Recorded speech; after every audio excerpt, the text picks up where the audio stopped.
It a lot sooner than you think.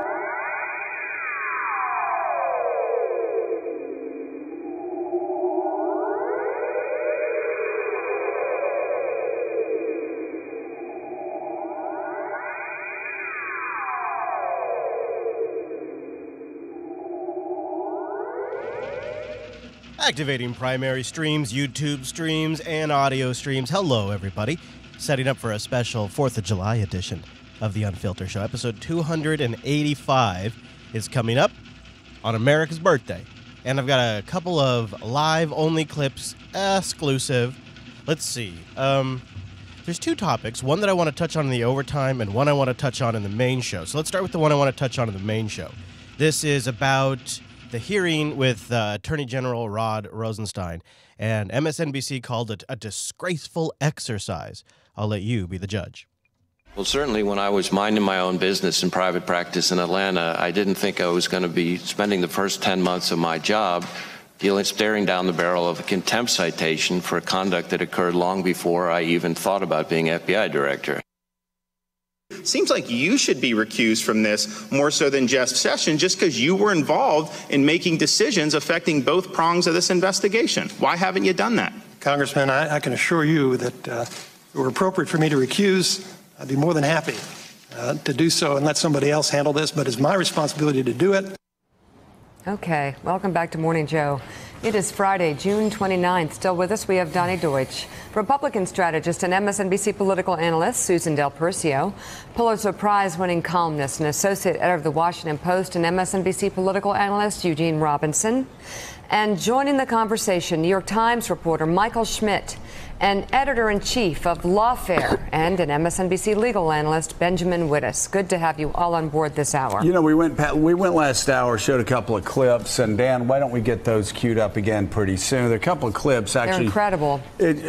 Showing Rod Rosenstein going in there and not being asked questions, basically being shouted at by some unhinged members of the House Republican Party who are not carrying themselves the same way Republicans in the United States Senate are. The chairman of the Judiciary in the Senate has said that, you know what, there's an investigation going on whether Vladimir Putin tried to influence our election in 2016 and still is in 2018.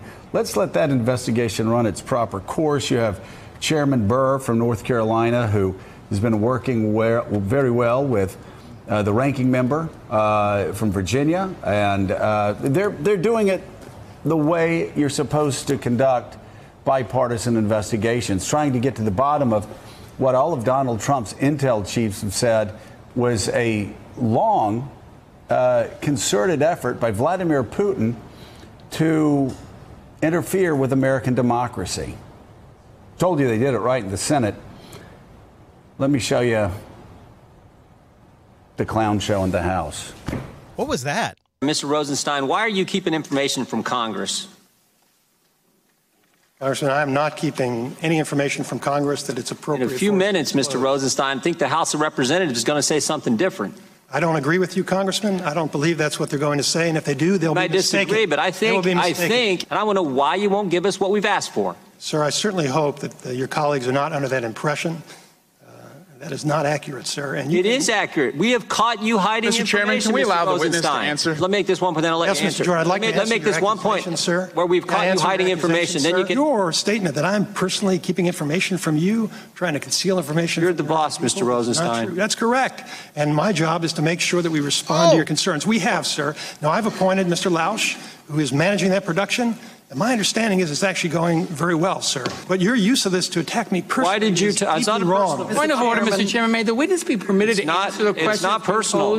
I appreciate your service. It's not personal. We just want the information. Mr. Jordan, I appreciate you saying it isn't personal. Sometimes it feels that way. Mr. Rosenstein, did you threaten staffers on the House Intelligence Committee?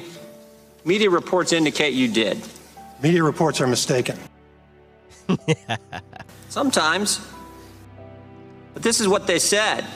Having the nation's #1 law enforcement officer threaten to subpoena your calls and emails is downright chilling. Did you threaten to subpoena their calls and emails? No, sir, and there's no way to subpoena phone calls. Well, I mean, I'm just saying. mean, Hey, Benjamin really? Wittes. There you go. Some good back and forth. Look at this 1, 2, 3, 4, 5, 6, 7, and none of them is trustworthy. Isn't that something? All right, so there's clip number 1 I wanted to share with you on the pre-show. There is a longer one I wanted to play of George Stephanopoulos. I don't know if we're going to have time for that, though. I'll see. So, I'll play a bit of this. We'll play a bit of this, and then I have another MSNBC clip I want to play for you that's relevant to the overtime.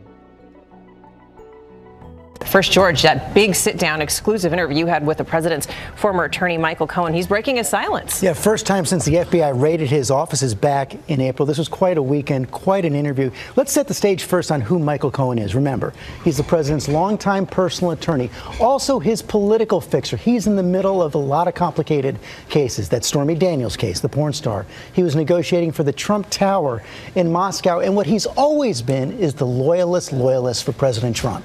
Remember, he famously said he would take a bullet for President Trump. That's what appears to be changing right now. I've spent hours with him over the last several months, 45 minutes in a Manhattan hotel room on Saturday. He's very much now his own man. I wanted to get into some of the specifics. Starting out with one of the big questions I asked him is, what will you do if prosecutors come to you and offer you leniency in return for information on President Trump? Now, he said he wanted to respect the process, didn't get into specifics, but he added this, and he added this with emphasis.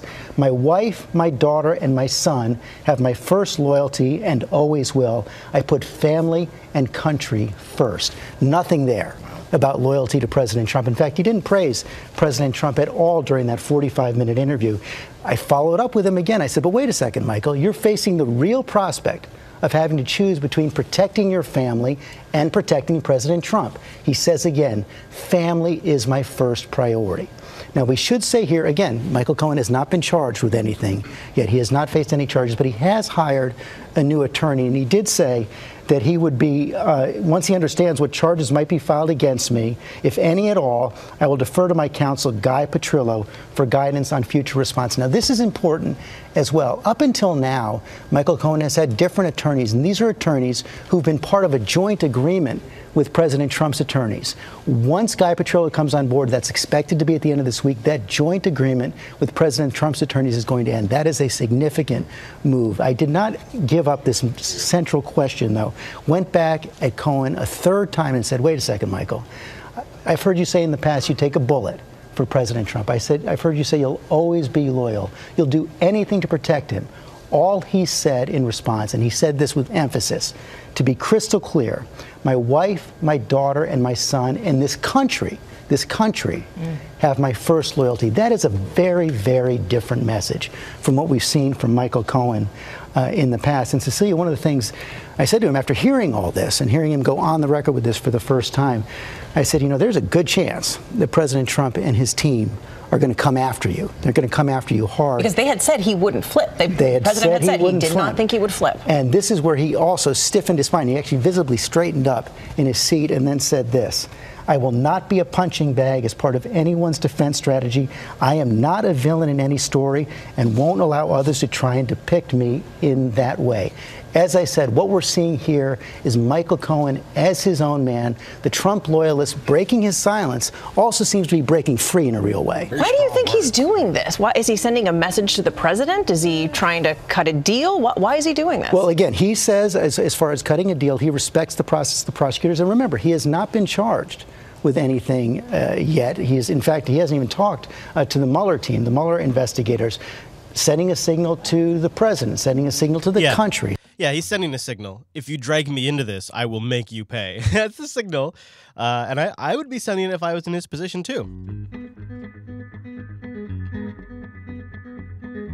Yeah, we got some good Trey Gowdy popcorn stuff here in a moment. But we got a little more pre-show. One more pre-show clip I'm going to play, and then I think we'll start the overtime. So this is going to be relevant to a series of clips that I'll play here coming up in the overtime. in just a minute. Right, Steve. You really care You wanna about hold this, my hand? don't you? You have a look at how the president's trade policies, specifically with China, are affecting American workers and consumers. Yeah, for sure. We're done with the sports section. Yeah, I just moved on. No, we're done. Yeah. Okay. So we can talk about how Trump's tariffs have already had an effect on the U.S., and it's not a particularly good one. Let's start with steel. So as we all know, Trump put tariffs on steel, and look what happened. Steel prices went up 28% since the beginning. Wait, Steve. Who could have ever seen that coming? It was a surprise to all of us. Oh, wait, I think everybody warned him, didn't they? It was a surprise to all of us, and it's an equally a surprise to all of us that steel in Europe is now 50% of the cost of steel here. So that's good for steel workers here. The problem is there aren't so many steel workers here.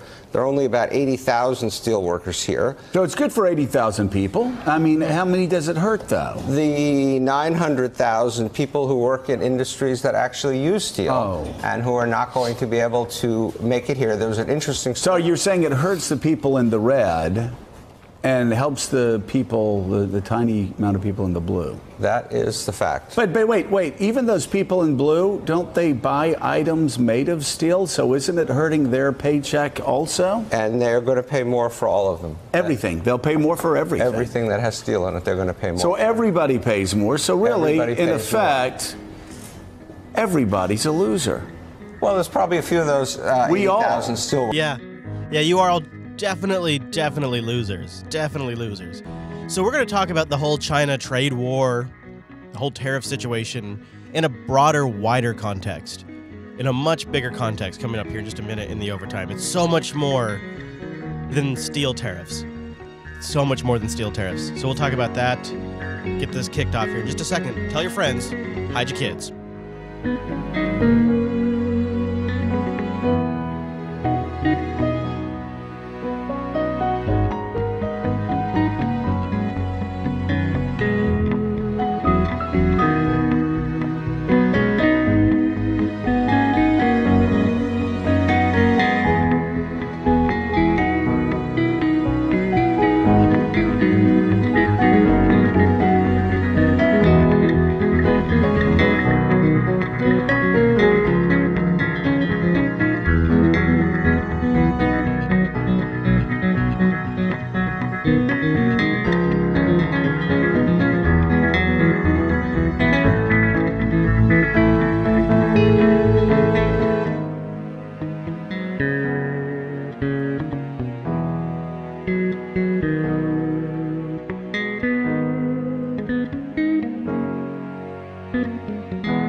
Looks like we got a good showing today. I'm about to kick things off. I was just reading over our new patron list. It's a list today.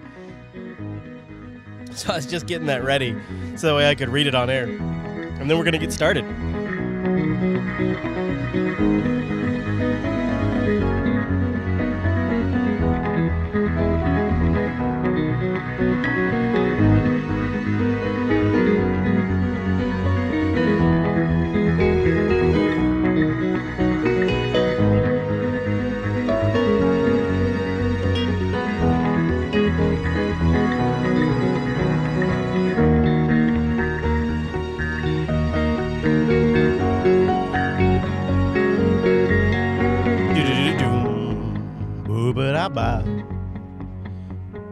Kitchen giddy. That's how I say it. I mean, okay. So I think this is actually a point worth debating, and I'm not trying to take this position to make me a dick or anything, but if there's a person who writes it out and in their head they envision how it's pronounced, that is one interpretation of a pronunciation. If there's another person who could be potentially speaking to hundreds of people at a time who pronounces it another way, you may be able to argue that is an entirely valid way to pronounce it. No? Nobody's buying that? Not a single taker on that one, huh? Oh, well, all right. Okay, so let me get this list going and then we'll get started. I thought maybe I'd give it a go. I thought maybe I could justify it somehow, but I can already tell it's not going to sail.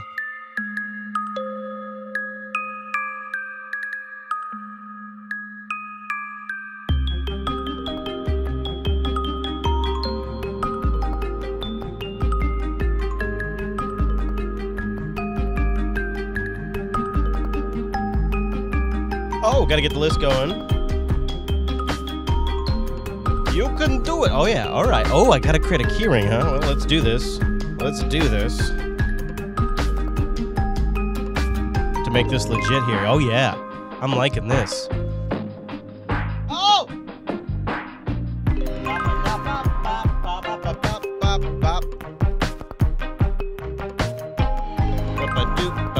Ba-doop.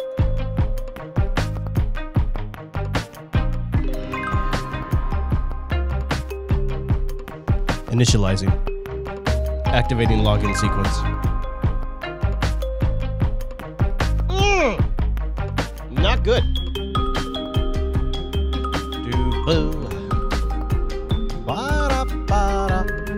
Holy shit, that's a good list. It's a good list. I gotta zoom in though so I can read it.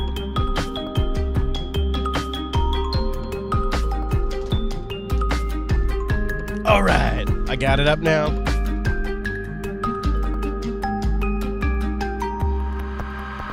Okay, I think the show is ready to start.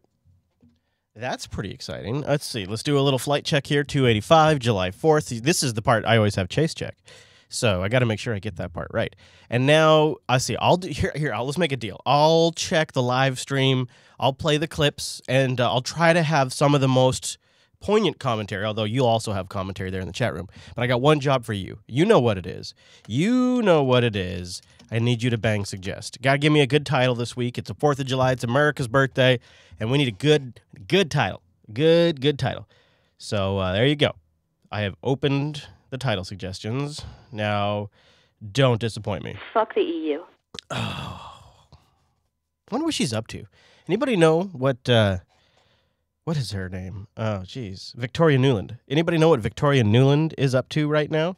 I just can't. What's she doing? Is she at, I bet you, let's see, without Googling it, since the Democrats are out of power, she's probably at a think tank.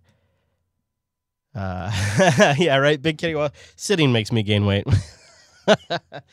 Yeah, we were just having a conversation with friends last night at dinner about fasting and about trying to lose some weight. And I told him, I'm like, yeah, well, I started fasting since I've been back from Texas, but I'm leaving this weekend to go back to Texas. I'll be in Dallas again next week. And like, you don't go to Texas to lose weight. That's just not, you know, when you're up here in the Pacific Northwest eating your kale and your avocados, that's one thing. But when you go down to the heartland of barbecue, you don't travel to Dallas and not get some fried chicken. You don't go to Austin and not get some damn barbecue. Like, it's just not a time to save on calories and cut weight down. So, as the spokeshole says, I just can't. I just can't. All right. So, anyways, somebody go look up what Victoria Nuland is still doing in this day and age. I'd like to know what Victoria Nuland is up to. Miss, go fuck the EU herself. I'd like to know what Victoria Nuland is doing. All right, there we go. You heard the tune. It's time to get the overtime going here. So let me get that queued up. Boop, boop, boop, boop, boop. And then it all fades away to a black screen as we begin the overtime. In a 3, in a 2.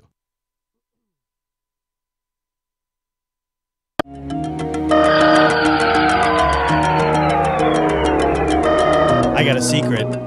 Some of the best stuff is coming up. It's time for overtime!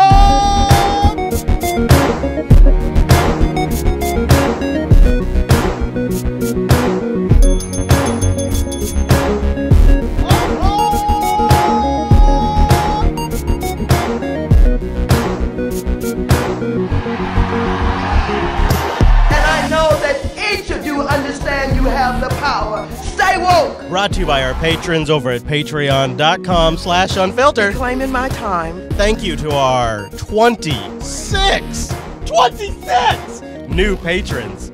Holy crap goes to Holger, Chatter, Charles, James, Don't Quit Unfilter, Chris, or I Will Be Sad, R, Tim, Laureen, Samuel, One Eye, 11G, Article Leaf, Carrara, Hackers Game, David, Daniel, Josh, Doug, Robert, ML, Robert, Josh, Real Virtue with Andrew, James, Adam, Lewis, David, Frank, and Nate. You are our 26 new patrons. Thank you so much for supporting the show. Now, I told you last episode, don't go support the show, and somehow that got 26 of you to become new patrons. Plus, we had some of you up your patronage as well. So thank you so much for supporting this show. And that's why I'm here on the 4th of July doing a show on America's birthday, because of the awesome support we got from you guys. And I'm not the only one out there hustling. Nancy Pelosi's out there hustling, and she's concerned about soybeans. The only problem is she can't actually pronounce soybeans. Last week, soybean futures hit a 9-year low. What was it again? I'm sorry, let's play it back, because it just kind of goes by real quick. Last week, soybean futures hit a 9-year low. Oh, soybean futures. Soybean futures hit a 9-year low. There you go, girl. You got it. Pork producers, corn growers, and wheat growers are reeling too. You know wheat grubbers. You know about those wheat grubbers. 9-year low. Pork producers, corn growers, and wheat growers are reeling too. Damn grubbers. That's so far this week. The Supreme Court's radical Janus decision will have drastic, destructive, and long-standing impacts. They have reduced the leverage of workers in our country. It's just such an irony that her title is Speaker of the House. Speaker. What an irony that is. Reduced their leverage for, again, collective bargaining, raised the standard. So here we are. We have a better, this is a raw deal, we have a better deal. I've also disagreed with Justice Kennedy's interpretation of the Constitution. Make no mistake. No, don't make any mistake. Interpretation of the Constitution. Make no mistakes. No. Mistake. No. 130 ish. million Americans have pre-existing conditions. So our You're what? provenance, our history on this is one that has been solid. Ah. I appreciate that question. You want to repeat your question? Yeah, could you please repeat your question? She really appreciates it and wants you to repeat it. Is one that has been solid. I appreciate that question. You want to repeat your question because it was in the same line, I think. Invest in education and health care and research to keep America Keep America great again? To keep America great again? And research to keep America... what? To do what? Keep it great again? Don't say great again. Don't say it. Don't say great again. Apprenticeship programs and the rest. Okay, good. We got that out. Good. It took her a second. She accidentally almost said great again. Now Maxine is not really doing so well. You guys heard about, if you watched last week's episode, her calling for well, it's being described as violence, but it's really just to harass Trump staff. Really what she called for. But now it's sort of getting blown up in a way that I'm completely enjoying. And it's given Maxine a chance to throw out one of her favorite lines. She's got a couple of go-to lines. Reclaiming my time. She's also got... My millennials, stay woke. But the longer one that she's got, and I've played it before on this show, you've heard it before, and now she's trotted out more than ever. If you're gonna shoot me, you better fill in the blank. Because I won't steal her line. This is her new line. I know that there are those who are talking about censoring me, talking about kicking me out of Congress, talking about shooting me. Who's talking about shooting you? I don't think anybody's talking about shooting you. Talking about hanging me. I don't think anyone is talking about hanging you. They're talking about you being a moron. They're talking about you running off at the mouth. They're talking about you undermining the Democratic Party. They're talking about you inciting violence against the president and his staff. But nobody's calling to hang or shoot you. I don't think... Kicking me out of Congress, talking about shooting me, talking about hanging me. All I have to say is this. Here it comes. It's one of her favorite lines. If you shoot me, you better shoot straight. There's nothing like a wounded animal. Auntie Maxine, you're so funny. You're so good. You're so good. You got those. So here's an awkward moment. There was a moment so last week I played Chuck Schumer, but this week it was way more awkward. The chairman of a panel that Maxine is sitting on makes a long commentary about civility, about how calling for people to harass Trump supporters at restaurants is very similar to calling on people to harass black people at restaurants.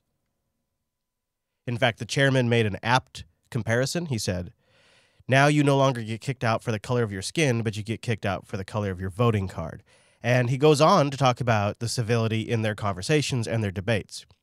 What's super awkward is the next person in line to talk after the chairman is Maxine Waters. And all of the chairman's comments were directed at Maxine Waters. What's even more awkward is they sit right next to each other, shoulder to shoulder. It's great. And as to the chairman's comments about civility and about what he would do if he owned a restaurant, let me just say that I think every reasonable person have concluded that the President of the United States of America has advocated violence, he has been divisive, and he has been the one that has caused what we see happening today, where people are trying to push back on his policies and where people are trying to have peaceful protests instead of violence, but he continues to call names and he continues to challenge people in very violent ways. I'll quote to you some of his said. So you see, it's not Maxine's fault. It's Donald Trump's fault.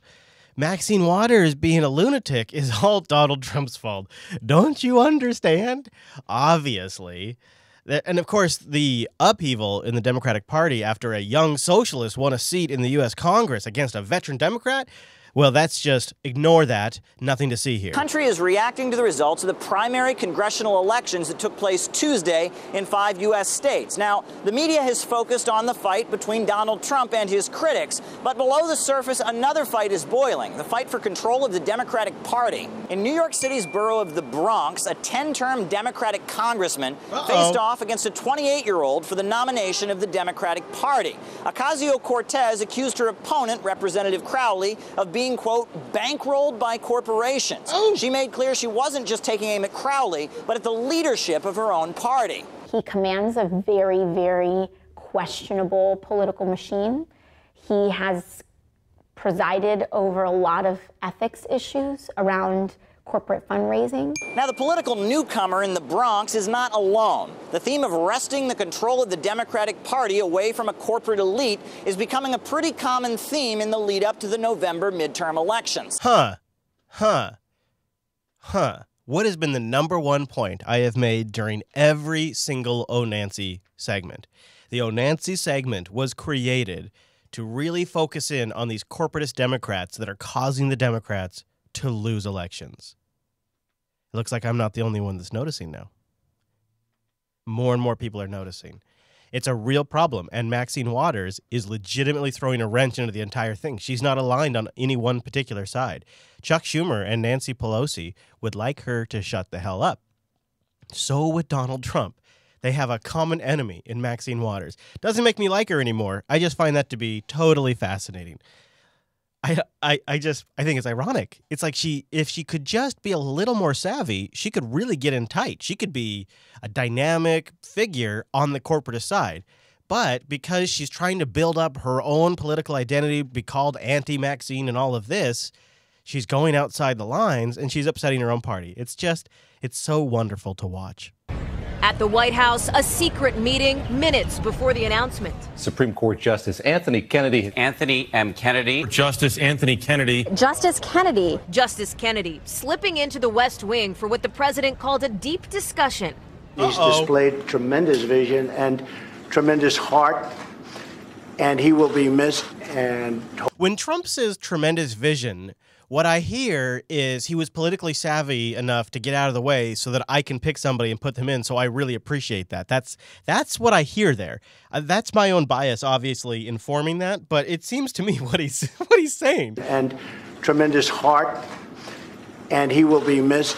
So you have tremendous heart when you're compassionate for Trump's situation. You follow my logic. Tremendous vision and tremendous heart, and he will be missed. And hopefully we're going to pick somebody who will be as outstanding. Who will you pick to replace him, sir?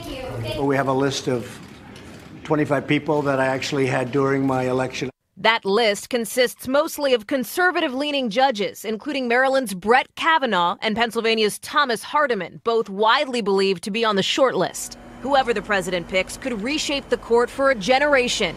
Yeah, as Veratunda puts it, tremendous vision equals jumped before we pushed him out.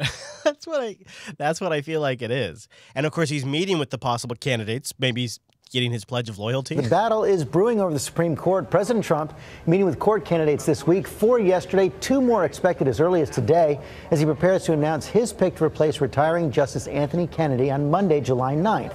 ABC's Kira Phillips is tracking it all from Washington. Good morning, Kira. We don't need to follow her commentary because obviously they don't know, and we'll just have to wait and see. And when something develops, your Unfilter show will cover it. All right, I want to just totally change things up a little bit. It's a little bit of a hard shift here, and I apologize. No.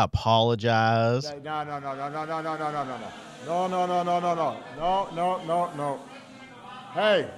But if I were to ask you, what is one of the topics that's just sort of quietly fallen aside? What are we not talking about anymore that may have way larger links to gun trafficking, how we supplied ISIS, and has a role in the larger gun debate? There is a story that's completely slipped by because no one's talking about it except for one man, one hero out there. Let me roll the dice. That's right. It's time for Tucker Tuckerson. Woo! It has been many months since the mass shooting in Las Vegas, the largest in modern American history. Even now, new information, for some reason, continues to trickle out. Key information. Newly released video shows Las Vegas police waiting in the hallway at the Mandalay Bay Hotel, even as Stephen Paddock continues to murder people below. The obvious question is, why is this footage coming out now, and why did the police not act for several minutes? Catherine Lombardo is an attorney representing some of the victims of those shootings, and she joins us tonight. Catherine, thank you for coming on. So the first question is, why are we finding this out now? This seems like a central piece of information in the story. Because the court ordered the Las Vegas Metro Police Department to release all of this video footage. So the video footage, in case it wasn't quite clear from Cucker's setup there, is, and they're showing the B-roll on the screen, so if you're listening, it's not quite as obvious. It's new video that just shows officers chillaxing in the hallway while the shooting is happening. It is really weird. It is extremely hard to explain. It is just them standing in the hallway with their guns drawn, listening to the shooting. Perhaps they're waiting to go in. It's very odd. And pursuant to court order, they are releasing it piece by piece over the last couple of months. And as you know, yesterday we received about a dozen videos and many more audio videos showing mostly police officer body-worn camera footage. Yeah, this is a body cam. Every now and then you can see the chin of the cop who's just chilling. It's fascinating. It is also very, very upsetting. It shows the extremeness of the event and the trauma that everyone there, the 22,000 people who were there, have suffered. You know, interesting, in that video, I've been in that very hallway, in the stairwell, at the door. Creepy. There on the 31st floor. Yikes. And the 32nd floor. I was there just some months ago. And what the video clearly shows is that this one particular police officer was on the 31st floor, not the 32nd floor. And he was there for many, many moments. What we find interesting is that the Mandalay Bay security officer who was with that particular police officer before the shooting started and raced through the casino floor and raced up the elevators with him, this particular Mandalay Bay security guard said that he was on the 32nd floor with that particular officer in the video on the 31st floor. This Mandalay Bay security manager told the FBI on 9 separate occasions in his interviews that he was certain he was with this officer Hendricks on the 32nd floor. So we already knew that this officer Hendricks was on the 31st floor, but it wasn't until yesterday when all of that video was released that we finally got confirmation that something is wrong, something's amiss. This whole thing, it's just the tip of the iceberg. We've only scratched the surface. It's unbelievable. This is the second time in several months we've seen armed police officers stand there while a mass murder takes place. I'm very sympathetic to cops. I think they take a lot of crap. It is just really odd, and I feel like nobody's talking about it, so I just wanted to keep you up to date on what we do get.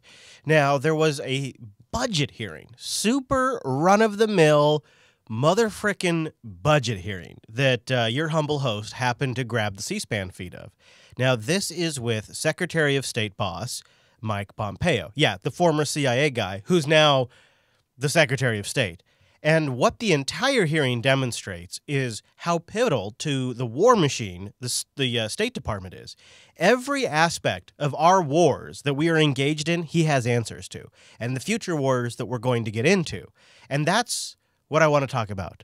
So they asked Mike Pompeo, the head of the State Department, Hillary Clinton's former gig, what we need to do about Syria. And of course, I was listening very intently, hoping, oh, geez, here we go. What we need to do with Syria is transition control back to the Assad government, let their allies, like Russia, help them rebuild, and then maybe bring them into the world economic system over time. But that's not what Mike Pompeo said. No, what Mike Pompeo said makes it sound like we're not getting out of Syria anytime soon. We're going to get through Syria via Iran. Okay. Execute with them. So let me ask you a hard question. This is Senator James Lankford, Republican out of Oklahoma. Not that any of these are simple, I guess. Can we move forward in Syria long term with Iran present and with Assad present? No. Okay. Strategically, is that where we're going as a country? As we're negotiating with the Russians, as we're negotiating with the Turks and the Jordanians that are so exceptionally important to us in the region. So important. We have a consistent cooperation with them on that. So I've spent a fair amount of time working this issue. I'm hopeful we can get back to the political process that is stalled. It stalled out before I took office. The political process is code for getting Assad out of power. So the long-held rhetoric about Syria has always been Syria is not solely a military process. It's a military process combined with a political process. That political process is an international process where all of the countries that don't like Assad come together to pick his replacement. It's how you get a U.S. puppet in office. Assad, who was democratically elected by his people, is called a dictator. His government is called a regime. That's how we phrase things. When it's someone we don't like, it's a regime. When they're playing ball with us, it's much lighter. Now, you can just go into recent history within the last couple of weeks and witness this for yourself, dear listener. In fact, I would encourage you to pay critical attention to when the news is now talking about Kim Jong. Months ago, it was dictator, the Kim regime, the North Korean regime. Kim Jong was a brutal dictator. North Korea was a brutal regime. Now, after his summit with Donald Trump, well, now it's Chairman Kim. You see, Chairman Kim. All of a sudden, we're calling him Chairman Kim by his official title that his country calls him. Just like Syria calls Assad President Assad. But right now, he's a brutal dictator, and it's the Assad regime. If things were to change overnight, if all of a sudden Donald Trump were to have a summit with Assad, well, all of a sudden we'd be calling him President Assad. You see, this language matters because it shows you our intentionality. Get back to the political process that is stalled. It stalled out before I took office. A couple months prior to that. We have lots of regional allies. The Gulf states are all very helpful. Jordan. Very helpful. Our regional allies, like Saudi Arabia, Israel, the folks that are willing to fund our war machine and train terrorists. They've been very helpful. We have lots of regional allies. The Gulf states are all very helpful. The Jordanians are very helpful. The Europeans here, too, share a common understanding. Israelis, most certainly. It is the case that the Assad regime has been enormously successful over what amounts to now coming up on 7 years, I guess, since the beginning. 7 years since we started sending in our own trained terrorists to try to overthrow a democratically elected president that has, it's not like we didn't know this too, by the way, when we went into it, that has Russia and Iran as their allies. We knew Russia was a longtime ally of Syria before we ever sent a single trained ISIS soldier into Syria. We knew that going in. This wasn't something we just learned as Putin stepped up to help out Assad. We didn't go, oh, fuck. Oh, shit, look at that. Oh, my God. Russia and Syria are buddies? Oops, now we're getting in trouble with Russia. We knew 100% going in, which predates Crimea, by the way, which is always listed as this was the real turning point with our relationship with Russia. Well, guess what? The shit we started in Syria predates Crimea. Successful over what amounts to now coming up on 7 years, I guess, since the beginning. From America's perspective, it seems to me Iran presents the greatest threat to the United States and the place we ought to focus our efforts, at least at the beginning, with respect to the political resolution. Great. Mr. Chairman, I want rescue mission. When the world is threatened and the world needs help, it calls on America.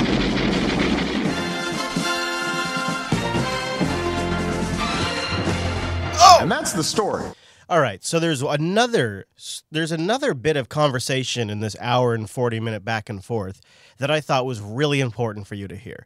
This is Senator Steve Daines, the Republican out of Montana, and he asks about Russia's pipeline that they're building to send natural gas and oil into the EU. And the issue that he has is that that's going to give Russia more political influence in the EU, and it will detract the U.S.'s influence in the EU, and he wants to know what old Mike thinks about this. National security as well. Yeah, I share that view as well, Mr. Secretary. I want to pivot over and talk about Russia for a moment. It's another adversary to U.S. interests, clearly. Clearly. From their illegitimate annexation of Crimea. Oh, there it is. Oh, it didn't take long, did it? Oh, it's good. You know what? Your Unfilter show knows what's up. To U.S. interests, clearly. From their illegitimate annexation of Crimea to their efforts to interfere in U.S. elections as determined by the U.S. intelligence community, something you know a lot about. Their behavior has been completely unacceptable. In particular, I'm very concerned about the continuing development of the Nord Stream 2 pipeline. All right, did you catch its name? Because he just kind of blows past it, and I want you to Google this. In particular, I'm very concerned about the continuing development of the Nord Stream 2 pipeline that has the potential to allow Russia to monopolize much of Europe's energy supply and undermine our European allies' ability to counter Russian influence. It's going to undermine their ability to counter Russian influence because they're going to be hooked on Russia's teat. You see, this is what it's really about. That's what Syria is about. That's what so much of this is actually about. Oil. It's about energy. Energy sales. It's about who is buying energy from who. And whoever you're buying energy from has the maximum political influence over you. World domination is only in part achieved by a strong military, but it is primarily achieved by having economic control over the world. That is the position that the United States enjoys today. When Europe buys oil, they're buying it in American greenback dollars. It's wonderful. And we don't want that to change. We don't want that to change at all because it's been the primary power dynamic since World War II. Supply and undermine our European allies' ability to counter Russian influence. Will you use every tool available, whether via sanctions and authorities provided by the Countering America's Adversaries Through Sanctions Act or otherwise, to impede the development of this pipeline? This is what the sanctions are about. Do you grok that now? The sanctions are about this, not about the hacking, quote unquote, of the election, not about buying a handful of Facebook ads that were seen by a handful of Facebook users. It's not about the Facebook ads. It's not about Paul Manafort. It's not about the 13 Russian nationalists that Paul Manafort has indicted. It's about this pipeline, and it's about making it economically unfeasible for Europe to engage with this because they also want to engage with U.S. companies that are sanctioned from doing business with Russia. You see, it's a way of structuring the business arrangement in such a way that it's very inconvenient to do business with Russia if you're in the EU, because they're also dependent on American companies. Whether via sanctions and authorities provided by the Countering America's Adversaries Through Sanctions Act or otherwise, to impede the development of this pipeline. You see that? It's not about the election. It's about impeding the development of the pipeline. Whether via sanctions and authorities provided by the Countering America's Adversaries Through Sanctions Act or otherwise, to impede the development of this pipeline. We are actively engaged in a all of U.S. government approach to convincing European governments and European businesses alike that increased energy dependence on Russia is inconsistent with what it is we're all trying to do. We're all trying to do. It's inconsistent with what we're all trying to do. Let's break that down for a second. What does that mean? Let's play it one more time. Energy dependence on Russia is inconsistent with what it is we're all trying to do. As he laughs. What it's inconsistent with is marginalizing Russia, isolating and marginalizing Russia, which is the primary goal of NATO, let's be honest. What he's really talking about here is becoming energy dependent on Russia is counter to the NATO primary goal of isolating Russia. And he's just fucking saying it. He's just saying it in a budget hearing. In a budget hearing. He's just fucking laying it out there for you. It's all out there if you just watch C-SPAN. European governments and European businesses alike that increased energy dependence on Russia is inconsistent with what it is we're all trying to do in pushing back against Russia. Nord Stream 2 is one of several examples that we have made clear we think goes in completely the wrong direction in terms of allowing the Russians to have the capacity to exert political influence, not only in Germany, but all around Europe. That's what all of this is about making Putin the bad guy, about Russian interference in the German and French elections. That's what this is about. It's about scaring their customers to stay buying energy from them. Now let's shift gears, though, because there's a bigger adversary that the entire United States government is gearing up for, and it's China. Now, your good buddy from Montana there, Senator Steve Daines, says that recent China trade disputes and tariffs are not actually about trade disputes and tariffs. It's about a much bigger picture. And Mike says pretty much all of Washington agrees. Chairman Graham, thank you for holding this hearing, and I want to thank Secretary Pompeo for your service in coming before this committee today. Thank you, sir. Secretary Pompeo, I spent more than half a decade in China in the private sector. I've led multiple CODELs to visit China since coming to Congress, as well as its neighbors. In fact, I've been over there twice in the last 90 days. China's growing regional and global influence is readily apparent. I believe it's critically important that we as a nation founded on freedom and the rule of law avoid complacency, and that we are clear-eyed about the challenges as well as the opportunities that China brings, especially in its relationship with the United States, a relationship I see as perhaps the most consequential relationship between any two countries in the 21st century. Now, that is actually a pretty huge statement, because generally when a government official says something of that magnitude, they're talking about Israel.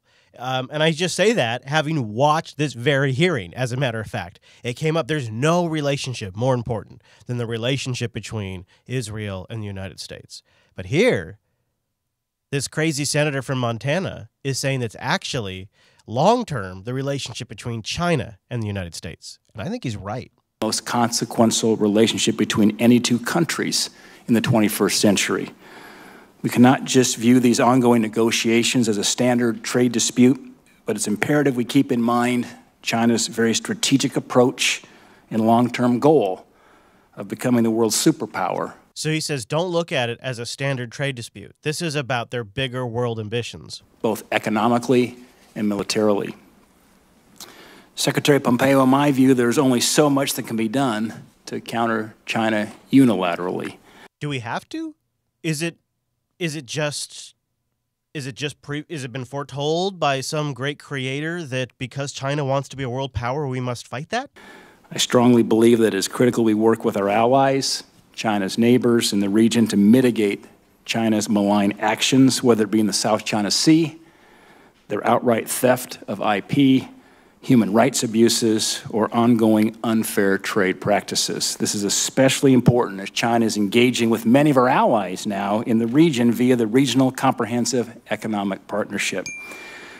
Secretary Pompeo, what are some of your strategic goals in engaging with our allies in the Indo-Pacific region to proactively counter Chinese efforts to...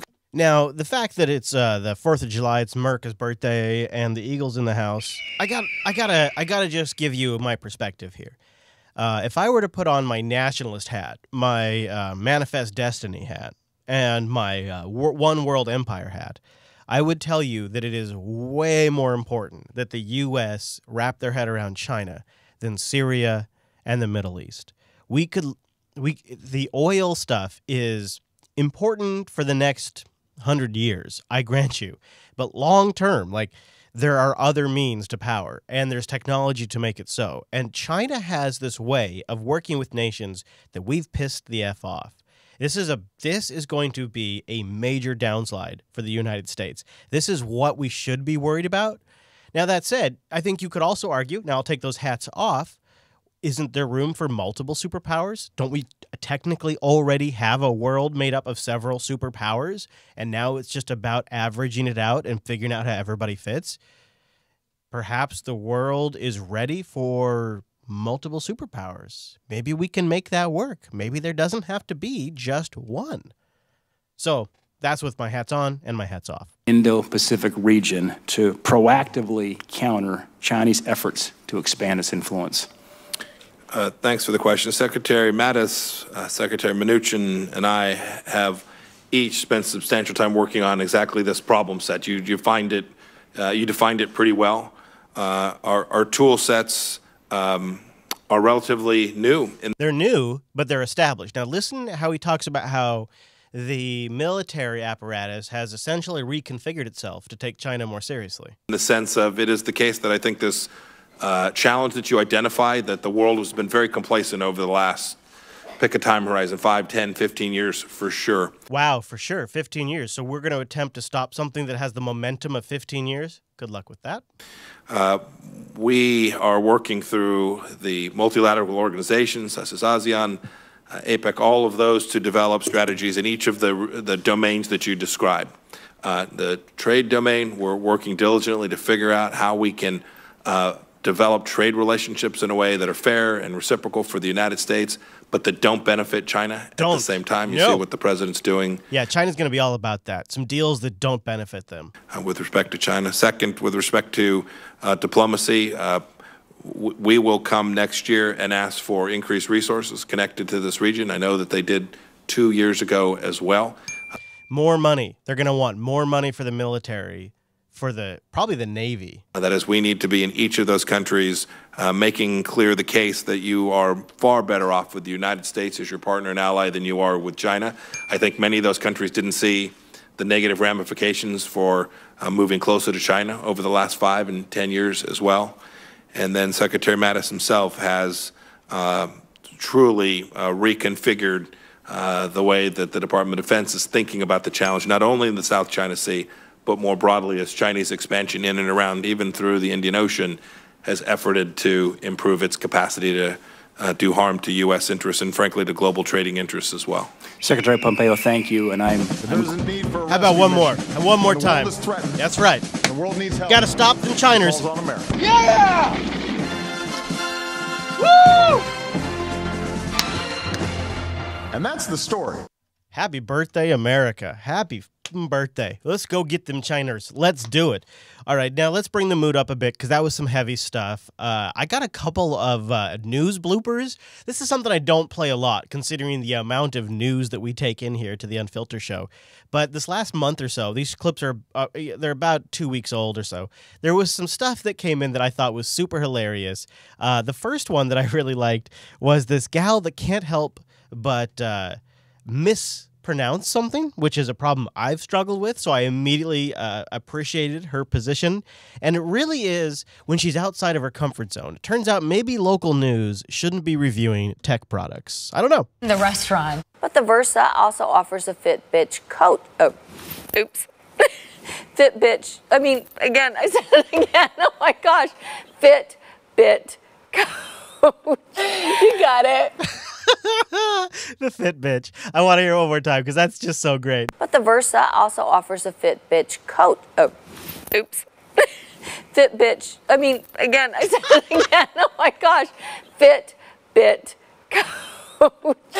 I could totally see me doing that. I'd be reading something off the screen and then could just maybe do like a spot read and just kind of like see, well, I see it starts with an F and it's got an H in there. I don't know. I actually can't really, the bit. I don't know. But I could totally see me doing that. Now, this next clip I wanted to put because it kind of reminds me of what it was like to do this show during the 4th of July with fireworks going off. This is, although, much, much worse. And it really made me laugh. I had to cut it together for you, but it's so worth it. Sport, because I'm going to join the team. Oh, yeah, gold medal for you. I would hope so. Uh-oh, see, you shouldn't have spoken. You shouldn't have said alarm. that. Does this mean we really have a problem? In the meantime, we will at least bring you... Attention. Okay. All right, we're listening.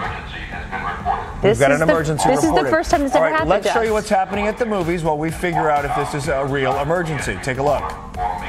The best example here, and we're going to leave because there's a fire alarm. We'll see you after this. That's good. A fire alarm in the studio. You know what I think is we ought to call it the Fit Bitch from now on. That should be the new name. That's pretty good. Thanks for joining us. I'm actually not sure if I'll see you next week, so go over to unfilter.show/subscribe, and we'll see you the next time we have a new episode. We love you!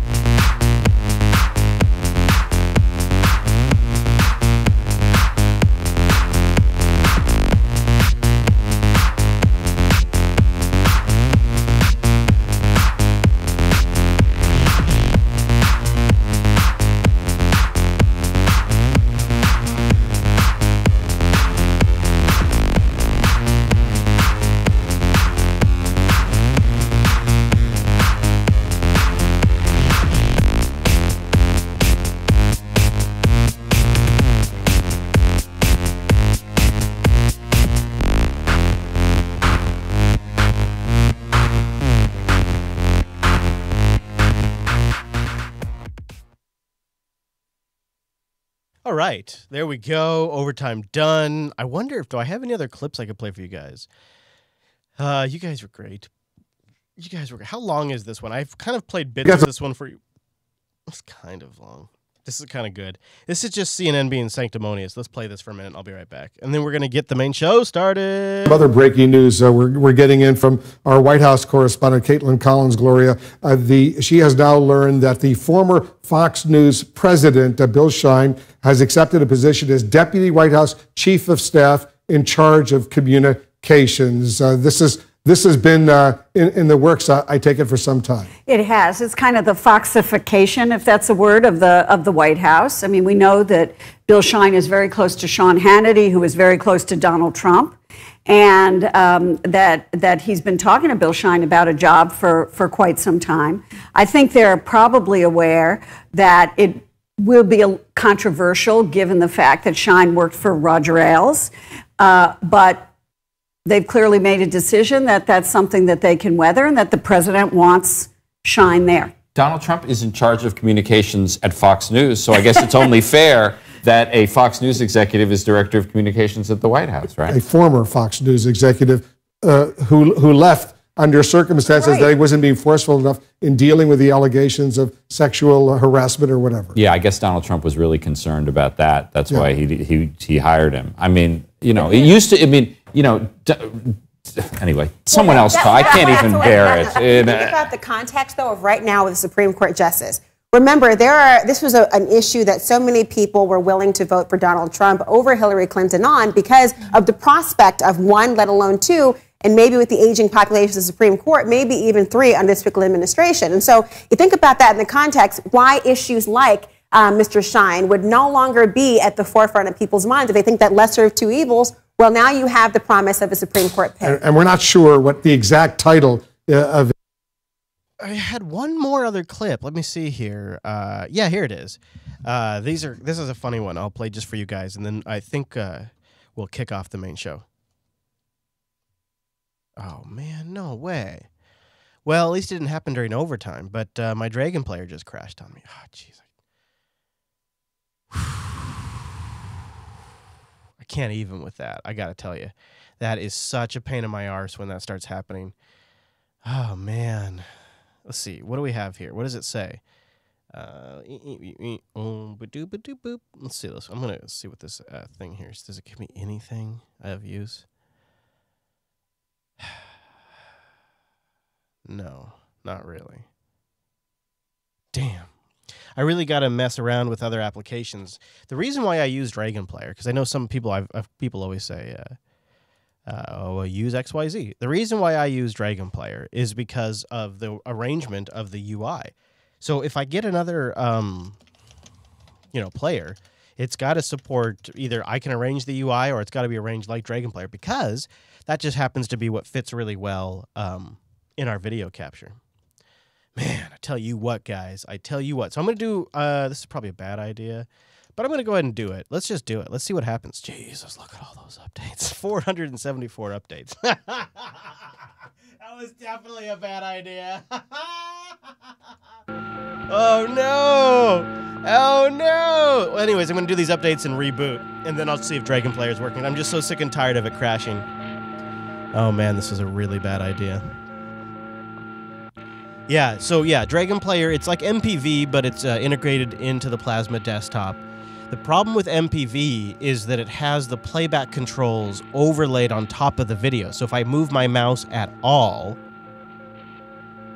while playing a clip, which I do all the time, especially if I want to like restart a clip, you see the playback controls come up on the screen. It's really distracting. It's just no good. All right, so that was, this is, come on. Ooh, this is a good one.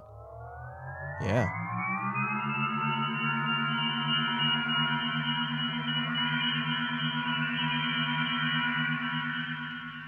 There we go. Processing. Yeah, this could go horribly wrong. This is definitely not the time to be updating my kernel and NVIDIA driver. So I might regret this, but I've had good luck. This is also KDE Neon, not Kubuntu, so it's much more rolling. But I've had pretty good luck. So I don't know. I'm kind of hopeful. I'm thinking maybe let's see if something else plays. Let's see. If I go back in here, boy, look at all those shows. Woo, that's a lot of storage. That is a lot of storage. So if we go in here, can I play? I don't want to spoil anything. Let's try this one. Tennessee woman is suing NASA over some alleged moon dust she claims belongs to her. Laura Chico says astronaut Neil Armstrong, the first man to walk on the moon, gave her the vial of moon dust when she was a child. The question now is whether she could be forced to give it back to NASA. Mark Strassman spoke to Chico about the dust that she says is out of this world. That's one small step for man. Neil Armstrong's 1969 moonwalk made him world famous. One giant leap for mankind. But not to 10-year-old Laura Murray in 1972. My mom handed me my dad's business card, and she said, turn it over. And on the back was Neil Armstrong's autograph. Laura says her father, Tom Murray, was friends with the first man on the moon through aviation circles. She says Armstrong passed on another gift, this vial.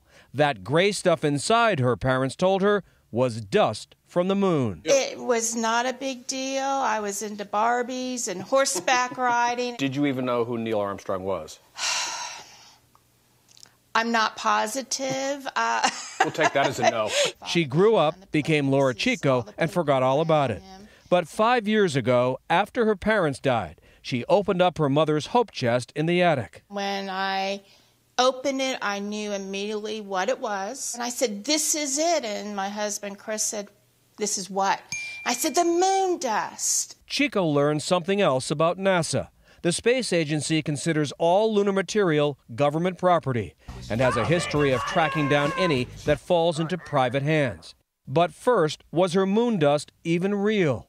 She contacted lawyer Christopher McHugh, and he had it tested. The story was fascinating, almost unbelievable, so we had to verify it. The autograph was authentic, but lab testing on the dust was less conclusive.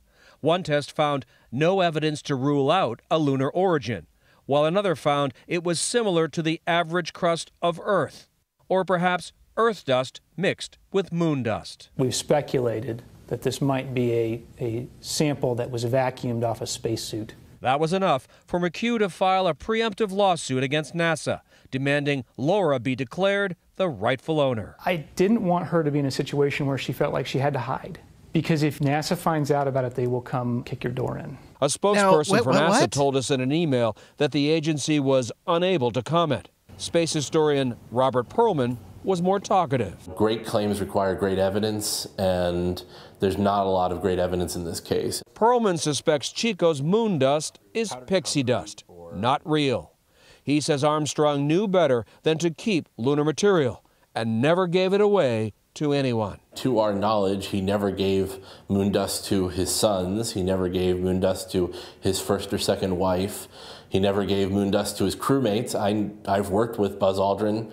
I know he doesn't have any. But Chico swears her dust and her story are real. Neil Armstrong never gave moon dust to his family. Right. Why would he give it to the little girl of one of his friends?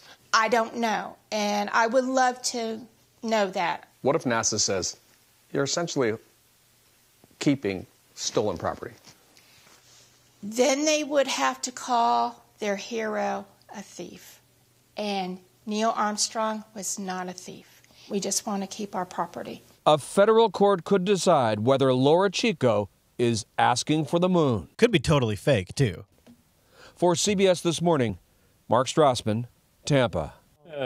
Wow. You cannot make this story up. No. His ex-wives didn't get moon dust. His dog didn't get moon dust. It's a convincing argument, though, if he didn't give it to anyone else. Right. No, it raises some serious questions, some very serious questions. And we don't even know if it actually is moon dust, really. And it raises serious questions about our education system if she didn't know who Neil Armstrong. Well, that is more the point. Also, why Hello, is everybody. NASA beating down people's doors? Isn't there an easier way? The NASA police, yes, exactly. coming at you. By the way, I just wanted to say that I've been tested and they found no evidence to rule out a lunar origin. TBD. We'll stay on top of this story. No. Hey. That was so funny. That was so good. That was so funny. All right. Well, it looks like my update is progressing. It is installing right now. I'm going to get a new version of everything because I haven't updated this machine for over a month. So while we wait for that, how about I play a little bit more of the outtakes that I got for you after that fire alarm outtake. So here's the end of that. Let's see. Yes, this is what I got that I didn't play in the show. Have a great day. International Women. What's the deal? Why do you need your own day? Change the brawny dude to a woman. Yeah. Just give me some ideas. How could we change that into something good to celebrate women? Yeah, it's great. You'll love it. How do you keep your girlish figure? Have you ever cheated on your husband? No. Okay. Let me have text. Mike. It's the Alex Holly. Turn it on, Mike. What? Well, no, it's so authentic. It has a mic pack on it. What do you do with this doll that you have at home? I just put it by my bedside. Okay. So I can wake up in the morning, open my eyes, and see you. Huele ¿Tú te tienes que arreglar el pelo por la mañana o te quedas así todo el día? ¿Tú sabes que yo no me peino por la mañana? ¿Tú te levantas y sales así de la cama? ¿Cómo? Sí. Yo salgo, o sea, me levanto o me lo recojo y me lo amarro con mi propio pelo o salgo así y ya, así para natural, natural. Pero espérate, te bañas antes de venir, ¿no? Ah, pero claro, Raúl. Bueno, ella dice, yo me levanto, salgo con el pelo así, no me pongo un gorrito de panda que yo tengo, que me regalaron, muy especial, no se me moja y queda fabuloso. ¿Y el pelo te queda así perfecto? Sí. Sí. Mira para eso, qué suerte. Ella no se peina, ella es así, o sea, ella no ha tenido que hacerse ningún tratamiento. Larissa, ¿sabes cuántas mujeres tienen que echarse cosas en el pelo y todo eso? No, sí, mira. He keeps checking her out. He keeps looking over at her body. Nunca me he hecho un tratamiento de queratina, así que en algún momento quizás me lo haga para hidratármelo, no para ponérmelo lacio. You see that? You see his eyebrows there? Ooh, ooh. Eso sirve para eso también. Raúl, ¿se puede hacer una queratina también o no? Raúl, ¿y hace una queratina? Para que sea así, todo natural. Bueno, pues le ponen menos queratina y ya, si tienes poco pelo. Exactamente. Muchas gracias, chicos. Eso fue todo por hoy aquí en Bella como una estrella. La número uno. Vamos a una corta pausa. Ya volvemos con más. El Gordo y la Flaca en solo ya minutos. No es la 6, es la número 1. La número 1. Oh, goodness gracious. How you doing? I'm all right. What? I think.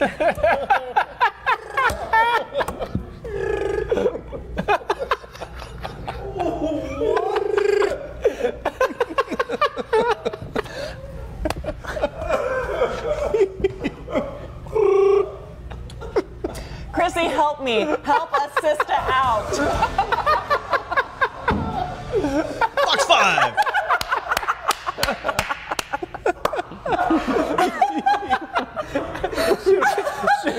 Should we try that again? Right. Hey. Christina, how you doing? Would you like a do-over, Christina? You want to make good?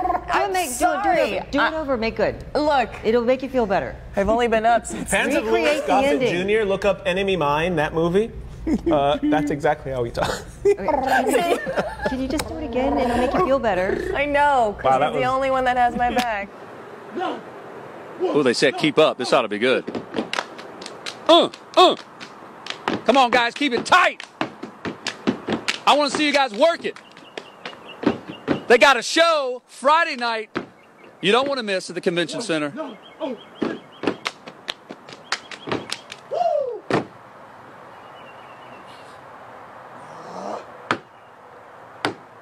got guys, I'm coming in.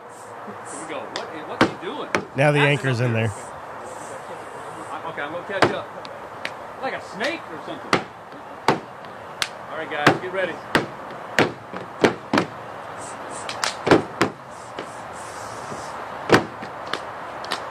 I feel like we're getting faster instead of slower.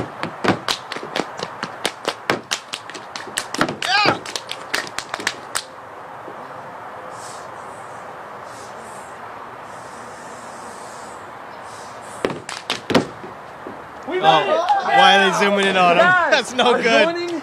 I'm joining the Alphas. Did you bring an extra lung?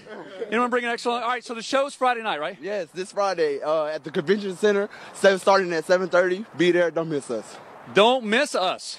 Can I be an us? Oh, yeah. Okay. Why are you guys not out of breath? And I am for some reason. Guys, that was awesome. For some reason, yeah, for some reason. All right, let's see. 86%. Oh, man, it's building kernel modules. This is a big update. Oh, man. If this, you know what? If this works, it's really a testament to how reliable and rock solid Linux is. So let's sure hope it works, because otherwise that's going to be embarrassing AF. There's a new frontier in the cannabis industry, and not just talking about when marijuana becomes legal in Canada in October. One GTA-based marijuana producer is not only creating cannabis products for humans, but for their four-legged companions as well. It's breakfast time for Twiggy the Chihuahua, but with one important side. Ever since her beloved pet was diagnosed with lymphoma in November, Natasha Frakes always includes CBD oil in her dog's breakfast. I'd heard about the use of CBD for cancer and for dogs, and so I figured, why not? It can't hurt. By then, Twiggy was not alert, not eating, and given only a few months to live. Ooh, I love a dog, but man, that dog needs to go. That dog needs to go. I am sorry, lady. Oh, my God. That dog needs to go. Oh, jeez. Did you have a chance to see Levi today? I tweeted out a picture of, or a video, actually. Let's see if I can go find it for you. But then I'll reboot, because then I think it's reboot time. But since we're all on video together, a little kumbaya here. This was pretty cool. This is Levi making his own trail as we were out on a hike this morning. And he's, he's like an 18-pound dog. He's not very big. So he's out in the Pacific Northwest bouncing around. And he's just frickin' adorable. All right, Levi, go. Come on.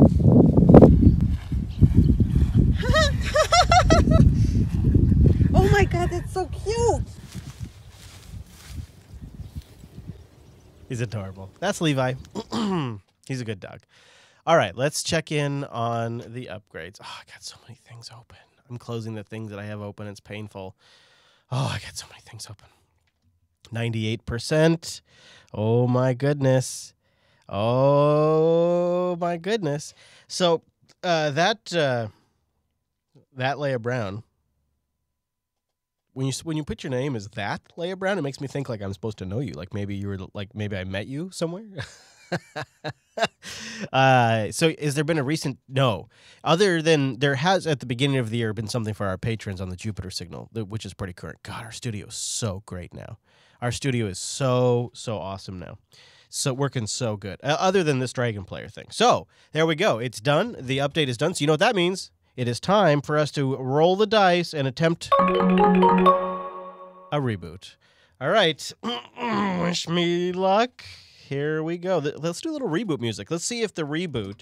So I'm going to type in the reboot command. So we'll do the reboot command and the music, and we'll see which one gets done sooner. Here it goes.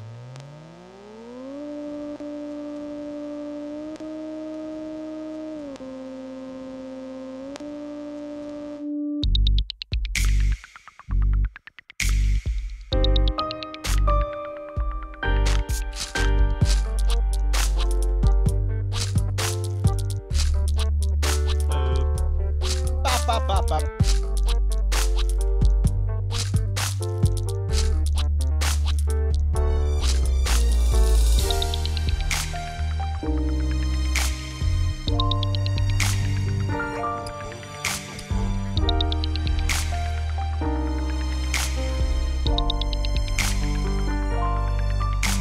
All right, it's back up.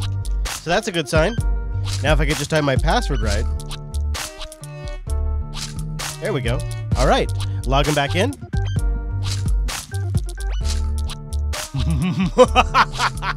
It's alive. Great. Looks like everything came back up. Oh, my battery's running a little low. Got to fix some screen tearing, so let me do that real quick. Because I noticed we got a little screen tear in there. You probably saw that too.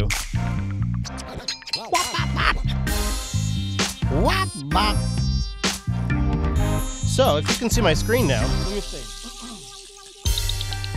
Okay, so you see my screen. Now, if you are trying out Plasma and you've noticed that when you hook up HDMI, that you have screen tearing. Oh, we may have an issue here. Why do I? Oh, good. We don't have an issue. If you've noticed screen tearing from time to time, then I'm going to walk you through just super quick while I do it, the fix, and then we'll get going. So, this is my HDMI output. I have a Blackmagic HDMI output card, and it's pretty simple. Nothing really has to get changed in here. All that's the same. I actually do same as, so I might change that actually. But the one area you do need to go tweak is if you hit this advanced button right here. Boop, boop. And you'll notice there's two check boxes down here. Force composition pipeline. Force full composition pipeline. That forces everything to render through KWin. I hit apply, it resets the HDMI out, and boom, Bob's your uncle takes care of screen tearing because everything now goes through Plasma's rather fantastic KWin compositor. And what the NVIDIA card drivers do by default otherwise is they try to bypass your desktop environment compositor, save, fractions of a millisecond, etc., etc. So they try to bypass the compositor, and in doing so, don't necessarily respect all of the safety checks that the compositor might check. And when you've got a great compositor like KWin that's super quick, you don't really have a performance penalty. So why not do it? Because it does do those safety checks, and then it fixes things like tearing. So there you go. There's Chris's production capture tips for using KWin. Screen tearing! Yeah, they're from Earth. They're from Earth and they come in peace. All right! What the hell was that? Oh, yeah, right. Fireworks. Jeez.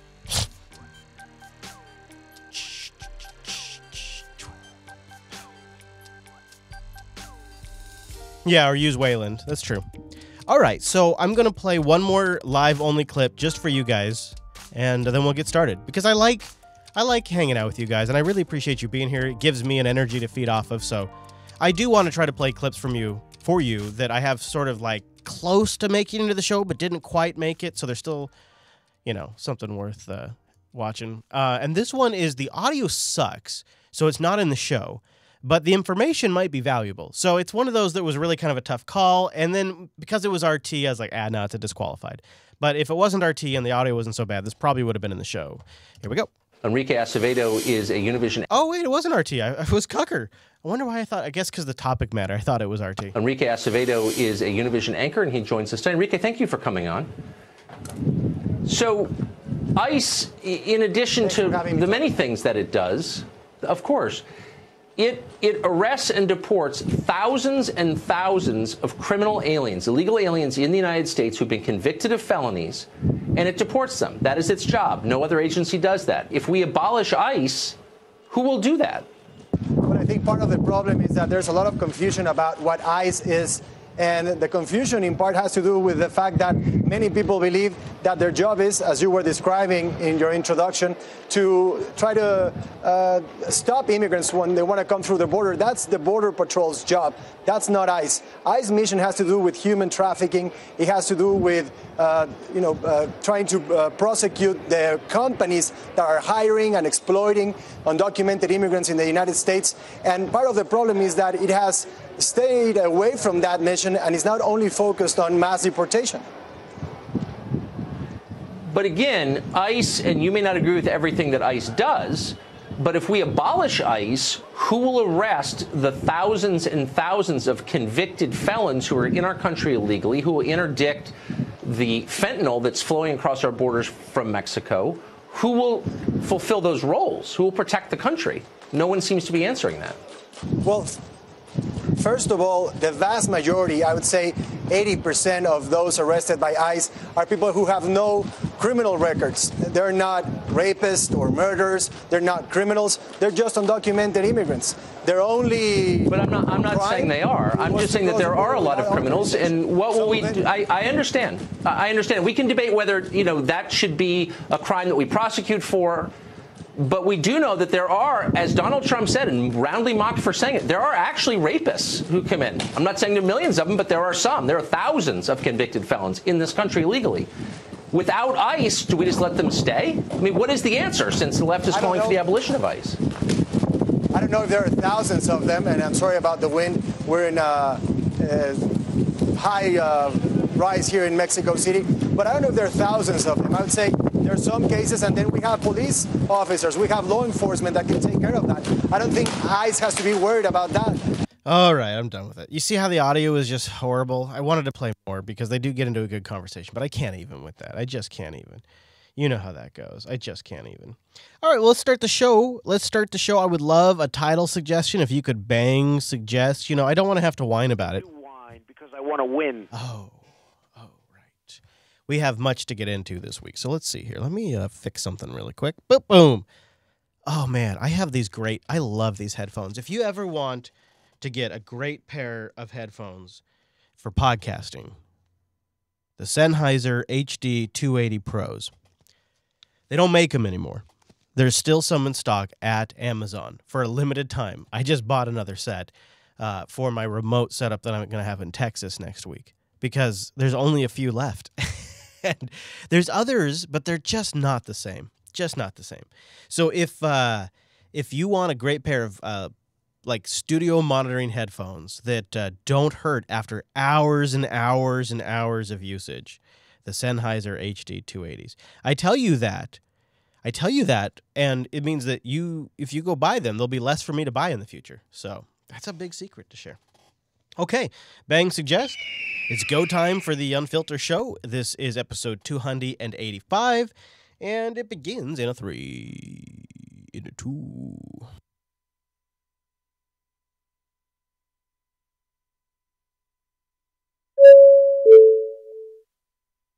This is Unfilter, episode 285 for July 4th, 2018. We need to see the evidence. If you have evidence of wrongdoing by any member of the Trump campaign, present it to the damn grand jury. If you have evidence that this president acted inappropriately, present it to the American people. Whatever you got, finish it the hell up, because this country is being torn apart.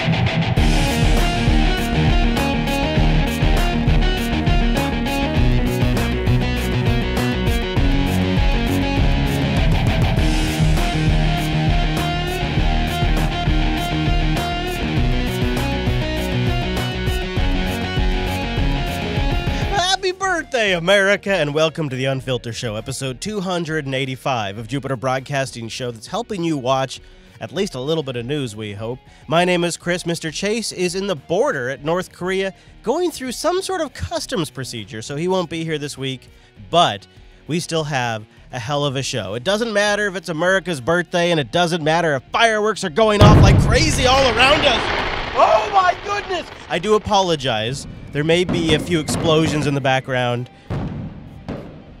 Let's just say this area of Washington loves the fireworks. There's a few off the grid fireworks shops that you can go to.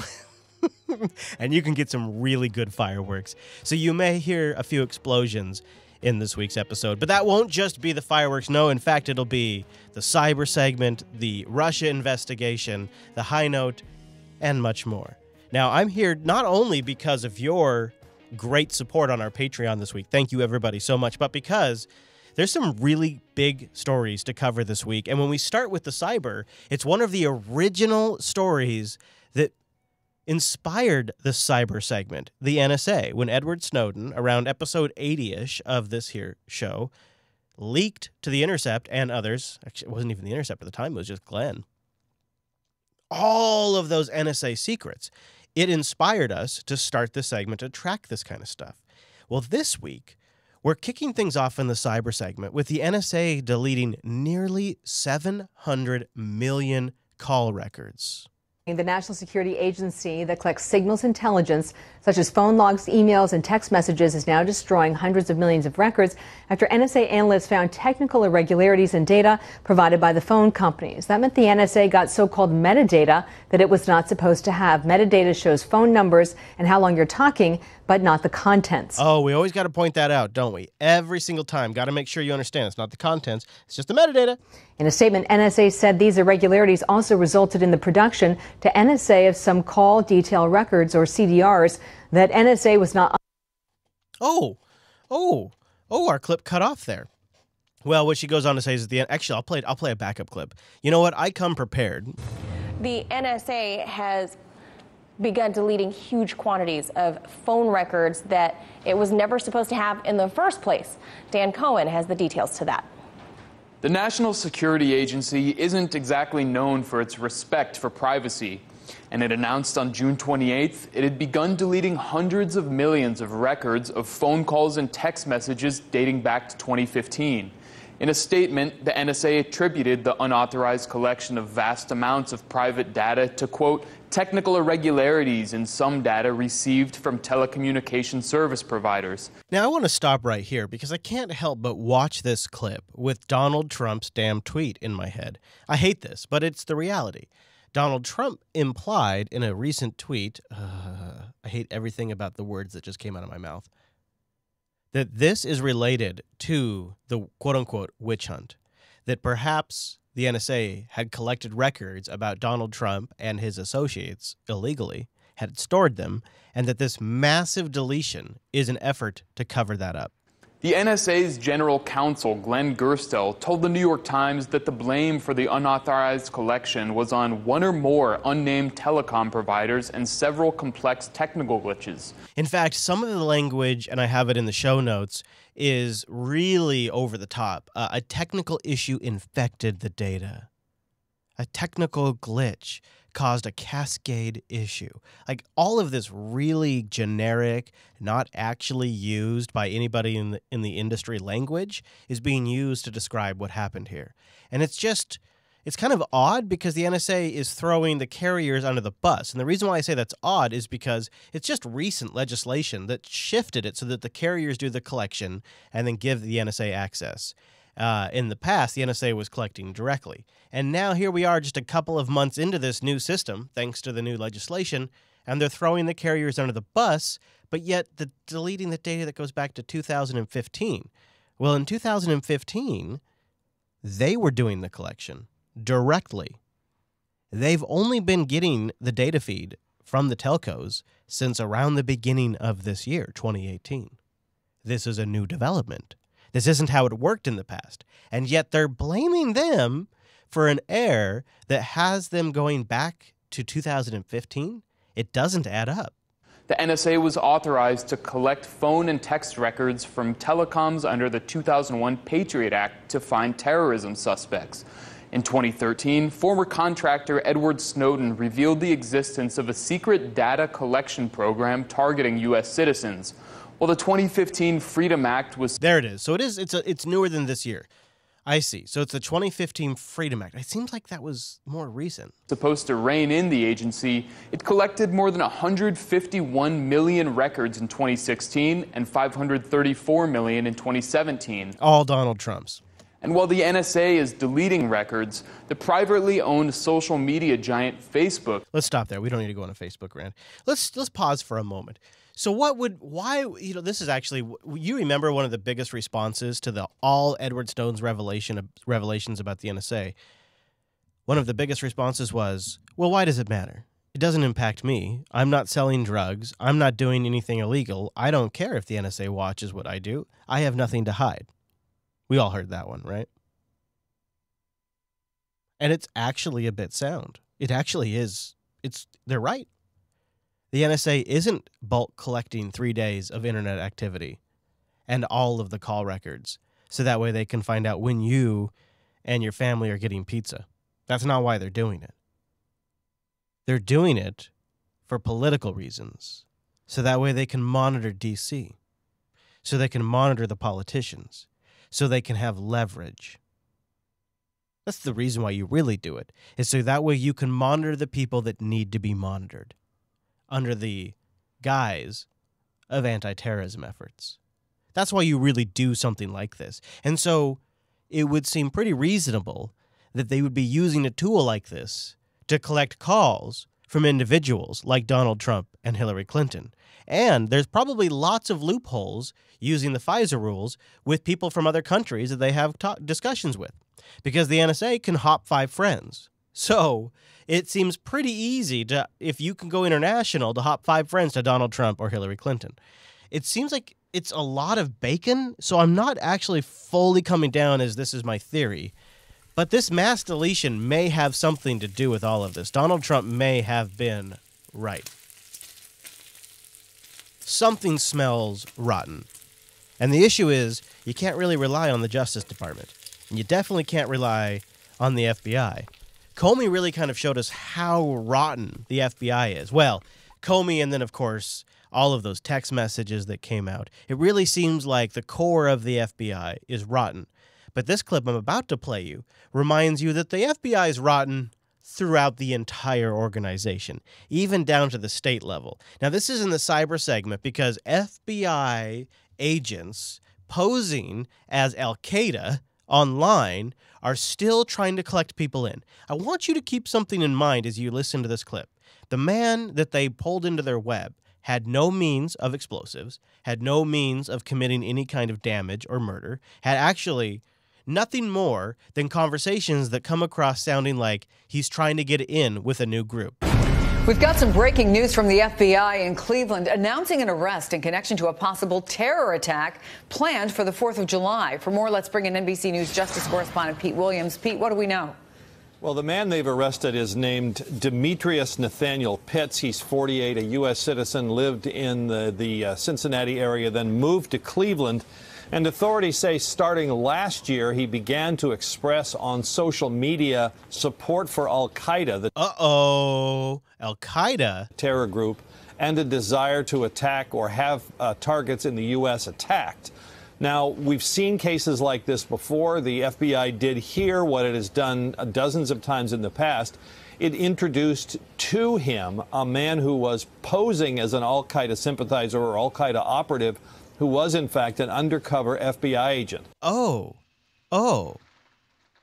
you mean like entrapment? Yeah, there go the fireworks. Oh, yeah. Yeah, fireworks. Woo, fireworks. America! Yeah. Oh, yeah. Woo! We've got some breaking news from the FBI in Cleveland announcing an arrest in connection to a possible terror attack planned for the 4th of July. For more, let's bring in NBC News Justice correspondent Pete Williams. Pete, what do we know? Well, the man they've arrested is named Demetrius Nathaniel Pitts. He's 48, a U.S. citizen, lived in the Cincinnati area, then moved to Cleveland. And authorities say starting last year, he began to express on social media support for Al-Qaeda, the terror group, and a desire to attack or have targets in the U.S. attacked. Now, we've seen cases like this before. The FBI did hear what it has done dozens of times in the past. It introduced to him a man who was posing as an Al-Qaeda sympathizer or Al-Qaeda operative who was, in fact, an undercover FBI agent. And the FBI says over several months, Pitts expressed a desire to locate or scout or do reconnaissance on specific potential targets in the Cleveland area, including a park, including the location where the 4th of July gathering would be. Imagine how it goes down. You're a dumbass, you get a little drunk, you get on Facebook and go, man, America is so screwed up. I wish there was something I could do to make people wake up and realize how fucked everything is. Hashtag kill Trump. Submit. And in the morning, you get a contact from some people that seem pretty cool. And you can understand them. They speak fairly good English. How lucky is that? And they like you. and they think you can help them shift the perspective of the American people. And they begin to work with you, and you want to get in. You want to be in this club because you're a pretty screwed up individual, and you're a little depressed, and you really just want to belong. And they begin working with you, and they begin kind of incentivizing you to please them. It leads you down a path, doesn't it? A park, including the location where the 4th of July gathering would be, and repeatedly said that he wanted to kill people, or at least assist in killing people. Which one is it? That's a pretty big difference. Did he want to kill somebody, or did he want to help kill somebody? It's kind of something that matters. He said that he wanted to kill people, or at least assist in killing people. And according to the U.S. Attorney, Justin Herdman, the man certainly had evil intent. Ooh, evil intent. He had evil intent. You didn't know that they had Deanna Troi, an empath from Betazoid, reading people's emotions at the FBI. No, yeah. That's one of the ways they can tell is they have telepaths that can read your emotions and your intent, and then they can convict you. He wanted to target, even initially, from the very, very beginning of this, people at a July 4th parade. Oh, people at a July 4th parade, and they're putting the news out the day before the 4th of July. Total coincidence. And he also talked about wanting to target people watching fireworks over downtown Cleveland. Now, they've known about this son of a bitch for months.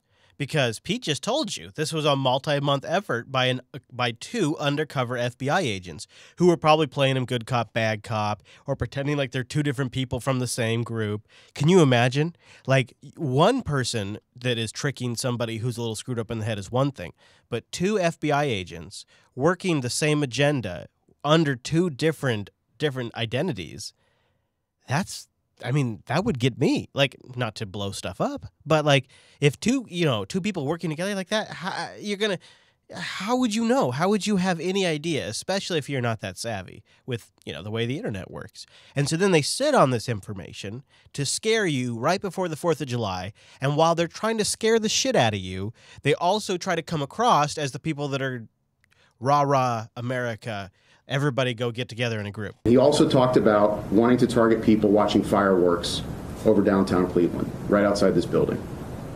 But he also wanted to strike at the values that are at the very core of our nation. Yeah, because, you can see a lot of people like, God, you know what I really want to do is I want to strike at the values of America. I want to strike at the core values of the nation. Okay, what are those? What? What are the core values? What do you mean? You want to strike at what core values? Oh. Capitalism? He wanted us to be afraid to speak our minds. He also wanted us to be afraid to gather together in public places. So I ask this week that we all continue to gather, continue to celebrate America, continue to celebrate our men and women in law enforcement, to acknowledge those. Yeah, celebrate them. Celebrate those entrapping bastards. Celebrate them. Who have given their lives in the line of duty. Yeah, given their lives on the line of duty of watching stupid Facebook posts from drunk sons of bitches. To engage in the exchange of ideas that is central to our democracy. To continue to have our barbecues and continue to go see fireworks. Now, to be clear, authorities say Pitts himself did not have any explosives and did not have any means of carrying out an attack. But one of the reasons they were concerned about him, Chris, is that they said he had a criminal background. He'd been arrested before for. And don't forget to mention he's black. So that, helps. He had a criminal background and he's black and he wanted to make America pay. You know what he reminds me of is Putin. Well, except for the black part. Although I'm not so sure, actually. Putin's pretty cool. So let's get into the Russia investigation and determine what Bob's up to and really determine the truth. Because Russia hacking goes beyond the election. It's time to bring us up to speed on what the current state of propaganda is around the great Russia hack. Russian meddling is so much bigger than the 2016 campaign. Agents of a hostile foreign power reached into the United States using our own social media platforms. They established social media pages and groups to communicate with unwitting Americans. They're using these platforms to try to divide us. All right, let's stop here. Just a few seconds in. So they did create social media advertising campaigns for years leading up to the election. They did create Facebook group pages. You know what they won't tell you in this clip?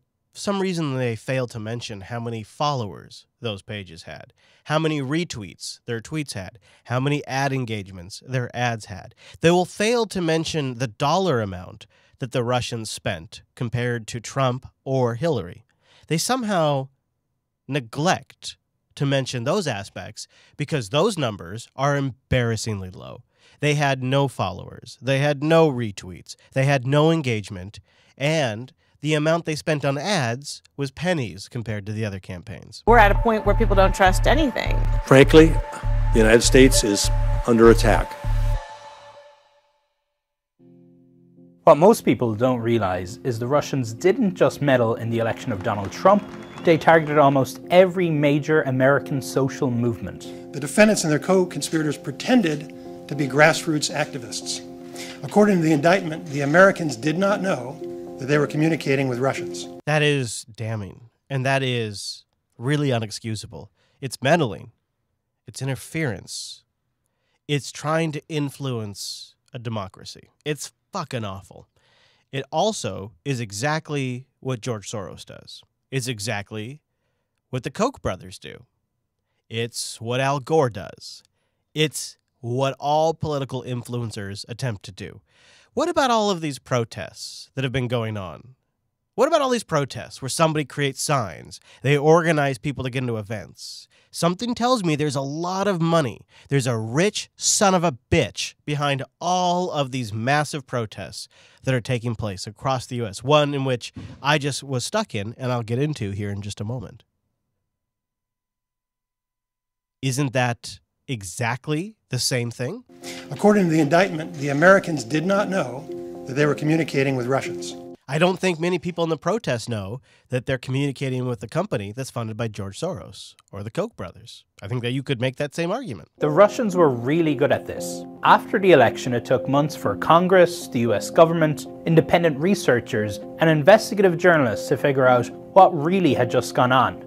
They're just using the existing avenues that other influencers are using. They didn't create a single new avenue.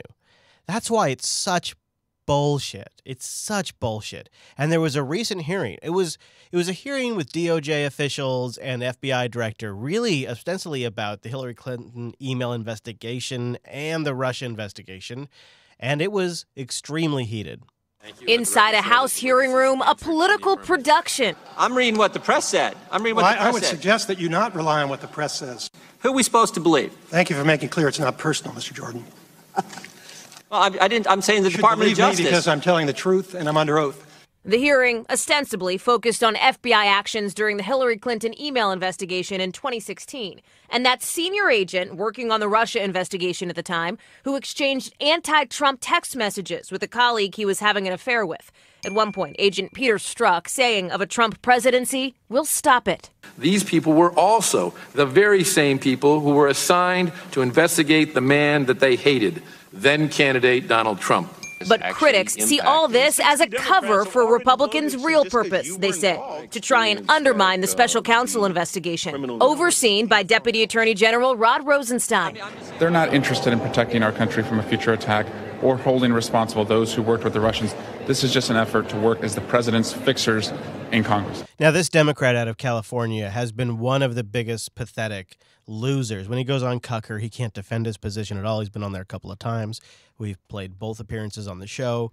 He is so balls deep, and I hate that expression. He is so balls deep in the Putin 40 chess player story that was the guy they go to. They couldn't find someone. The only other person that would be more biased on this topic would be Sheriff Woody. Well, those who worked with the Russians, this is just an effort to work as the president's fixers in Congress. The White House says not so. There's no evidence of Russian collusion, so of course there's a frustration wanting to wrap this up. The special counsel's Russia investigation has lasted about 400 days, but the investigation into Iran-Contra lasted 6 times as long. Milk, milk, milk, milk, milk. Whitewater, 7 times. Money, money, money, money, money, money, money, money, money, money. Whatever you got, finish it the hell up. All right, so let's do this Gowdy clip. You saw me play it there in the intro. Let's go deep on Gowdy. This is a extended version of the conversation, and I feel like he's getting a lot of shit, more than he normally gets for this kind of stuff, and he's also getting a lot of Gowdy mode praise, and I think it would be a lot more beneficial if you could watch the larger context of the conversation. Chair recognizes the gentleman from South Carolina, Mr. Gowdy, for 5 minutes. Thank you, Mr. Chairman. The Russia investigation has been going on for almost 2 years now. Special counsel's investigation has been going on for over a year now. For most Americans, it's important to know what Russia did to our country in 2016 and with whom, if anyone, they did it. When a foreign state interferes with our democratic electoral process, it should be chance of a lifetime for a law enforcement agent to investigate that, except apparently the one that was actually picked to investigate it. Uh-oh. So he's making a good point. Like, this is a career-defining investigation. That was Peter Strzok. FBI agent Peter Strzok was picked to lead the FBI's investigation into what Russia did in July of 2016. It was a counterintelligence investigation begun in late July 2016, and he was leading it. And at about the exact same time he was picked to lead it, this dispassionate and fair FBI agent was calling Trump a disaster, destabilizing for the country. I'll leave out all the adjectives he used to fuck and fucking. It's not that hard to say. Describe that. I'll just go with disaster and destabilizing. Same time, his FBI lawyer girlfriend, Lisa Page, was telling him he was meant to protect the country. Save me. This neutral, dispassionate FBI agent said, I can protect the country at many levels.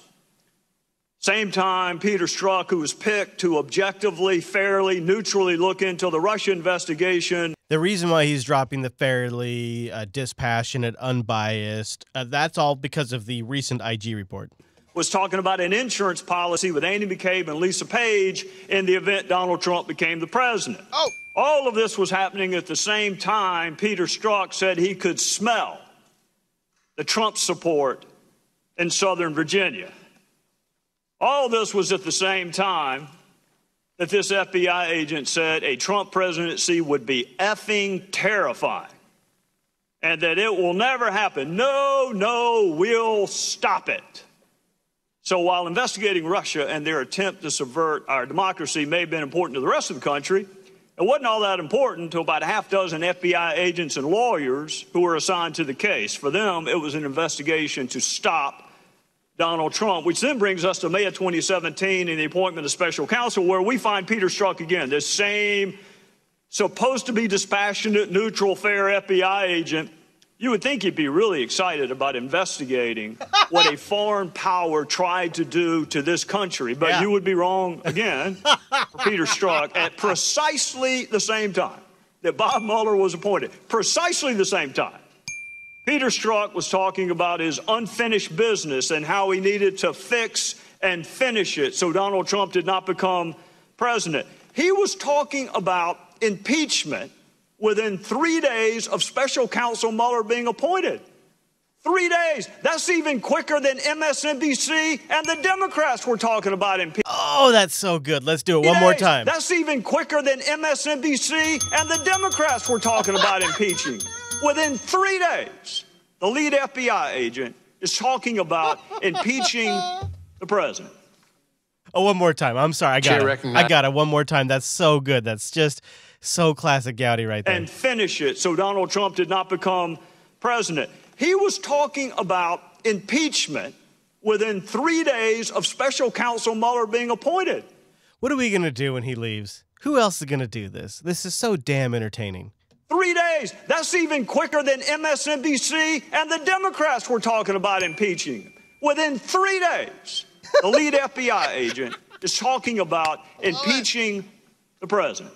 Yeah, it was ridiculous. So this is where we are. We're 2 years into this investigation. We're a year and a half into the presidency. We're over a year in the special counsel.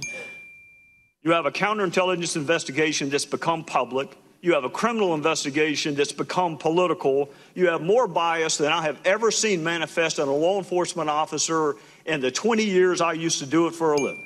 and 4 other DOJ employees who had manifest animus towards the person they were supposed to be neutrally and detachedly investigating. Democrats are using this investigation as a presumption of guilt, which I find astonishing, and in the long run for the health of this republic, I would encourage them to go back to the presumption of innocence that we used to hold sacred. Rosenstein is shaking his head in agreement as Gowdy says this. I think in some points, Rosenstein isn't necessarily in disagreement with Trey. Republic, I would encourage them to go back to the presumption of innocence that we used to hold sacred. There's a presumption of guilt. There's a desire by Democrat senators to fundraise off of your investigation. More than 60 Democrats have already voted to proceed with impeachment before Bob Mueller has found a single solitary damn thing. I just can't. More than 60 have voted to move forward with impeachment, and he hasn't presented his first finding. Reclaiming my time. So I'm going to say this to you, Mr. Ray, Mr. Rosenstein. I realize that neither one of you were there when this happened, but you're both there now. Russia attacked this country. They should be the target, but Russia isn't being hurt by this investigation right now. We are. This country is being hurt by it. We are being divided. We've seen the bias. We've seen the bias. We need to see the evidence. If you have evidence of wrongdoing by any member of the Trump campaign, present it to the damn grand jury. If you have evidence that this president acted inappropriately, present it to the American people. There's an old saying that justice delayed is justice denied. I think right now all of us are being denied. Whatever you got, finish it the hell up, because this country is being torn apart. I would yield back, Mr. Chairman. Either the witnesses care to respond to the... What is the question there, right? Would either of the witnesses care to respond? Like, what are you responding to? But Rosenstein actually takes him up on it. I gotta kind of respect that. Either the witnesses care to respond to the... I would simply respond, Ms. Gowdy. I certainly share your views about those text messages. And, you know, those text messages. Nobody is more offended than I. I believe that. I like Rosenstein's look there, too. He's like, trust me, these guys have given me a literal ball ache. This is a massive problem for me. It's good. About those text messages. And nobody is more offended than I about what's reflected in those messages. With regard to the investigation, I've heard suggestions that we should just close the investigation. I think the best thing we can do is finish it appropriately and reach a conclusion. And I certainly agree with you, sir. People should not jump to conclusions without seeing the evidence. I've been the victim of fake news attacks myself, so I'm sympathetic. I agree with you, sir, that there's been no allegation made by the Department of Justice or the special counsel other than what's reflected in those documents that are filed publicly, the charged folks. And nobody should draw any conclusions beyond those charges. I do whine because I want to win. Now, there was also this news report that included a bunch of other good clips, so it will retread some ground, but it also covers a bunch of great moments from what was honestly one of the more rambunctious, if you can allow the term.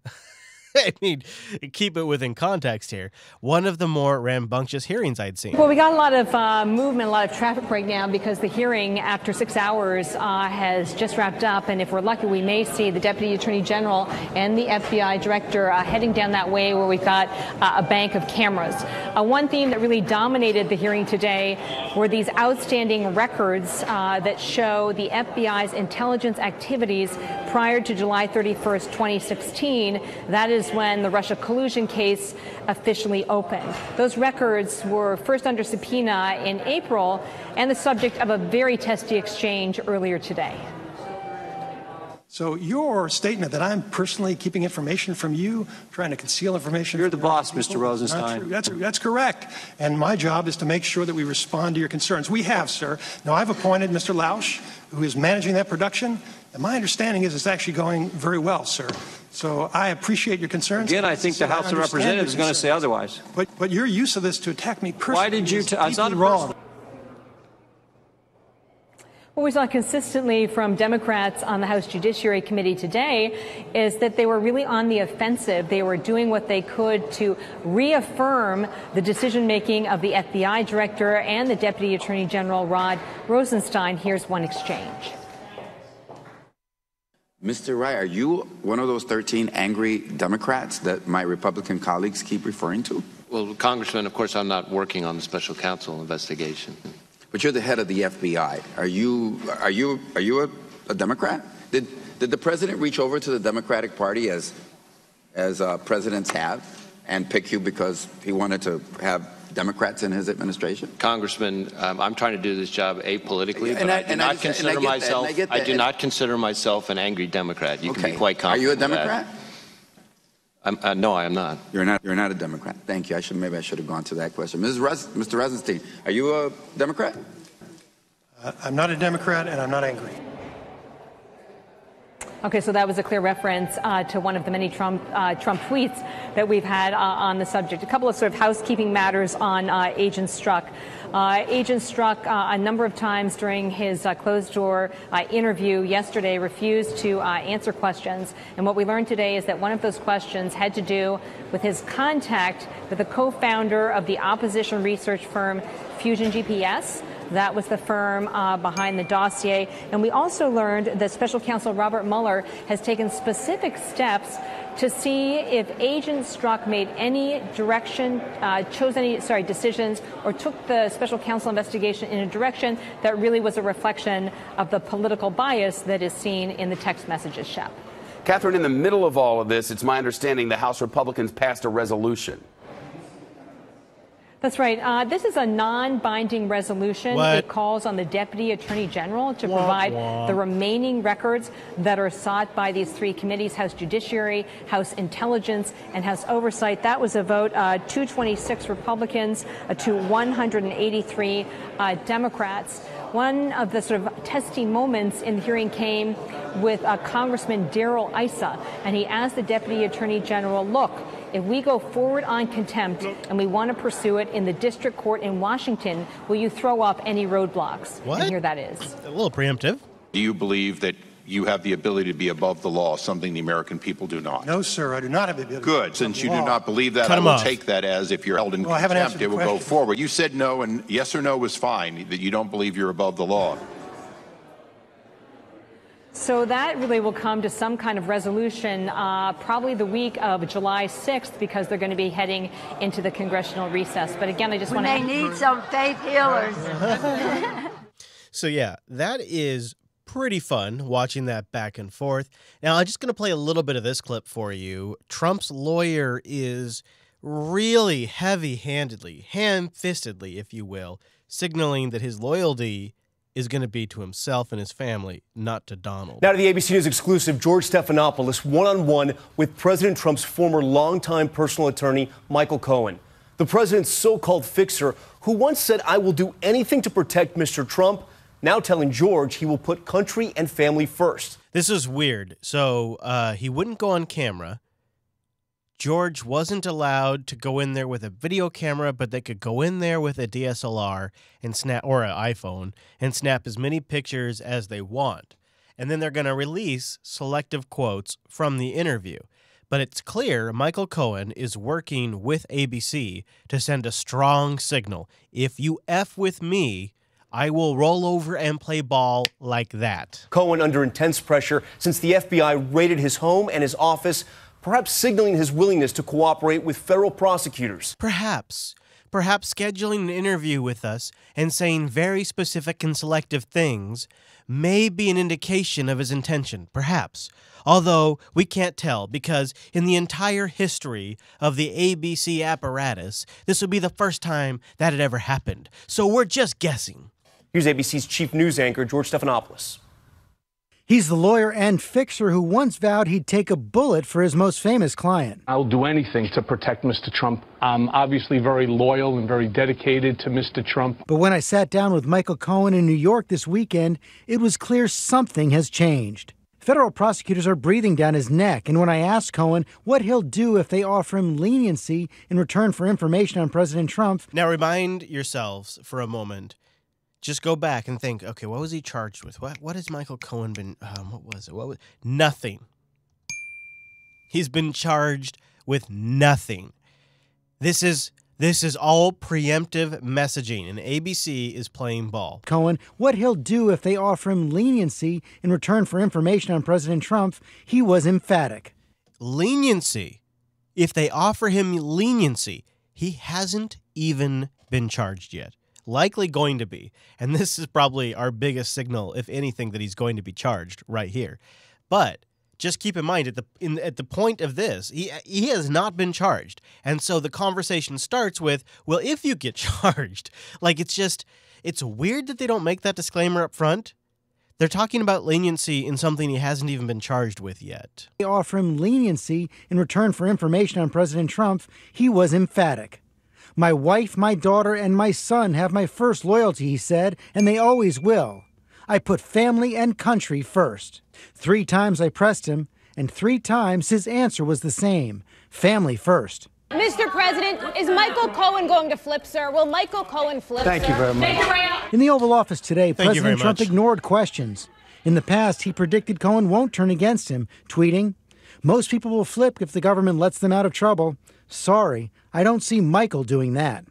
But now Cohen is sending a clear signal to the president, prosecutors, and the country. I will not be a punching bag as part of anyone's defense strategy, he told me. I am not a villain of this story, and I will not allow others to try to depict me that way. Yeah, but I wonder, is he trying to send a message? I wonder.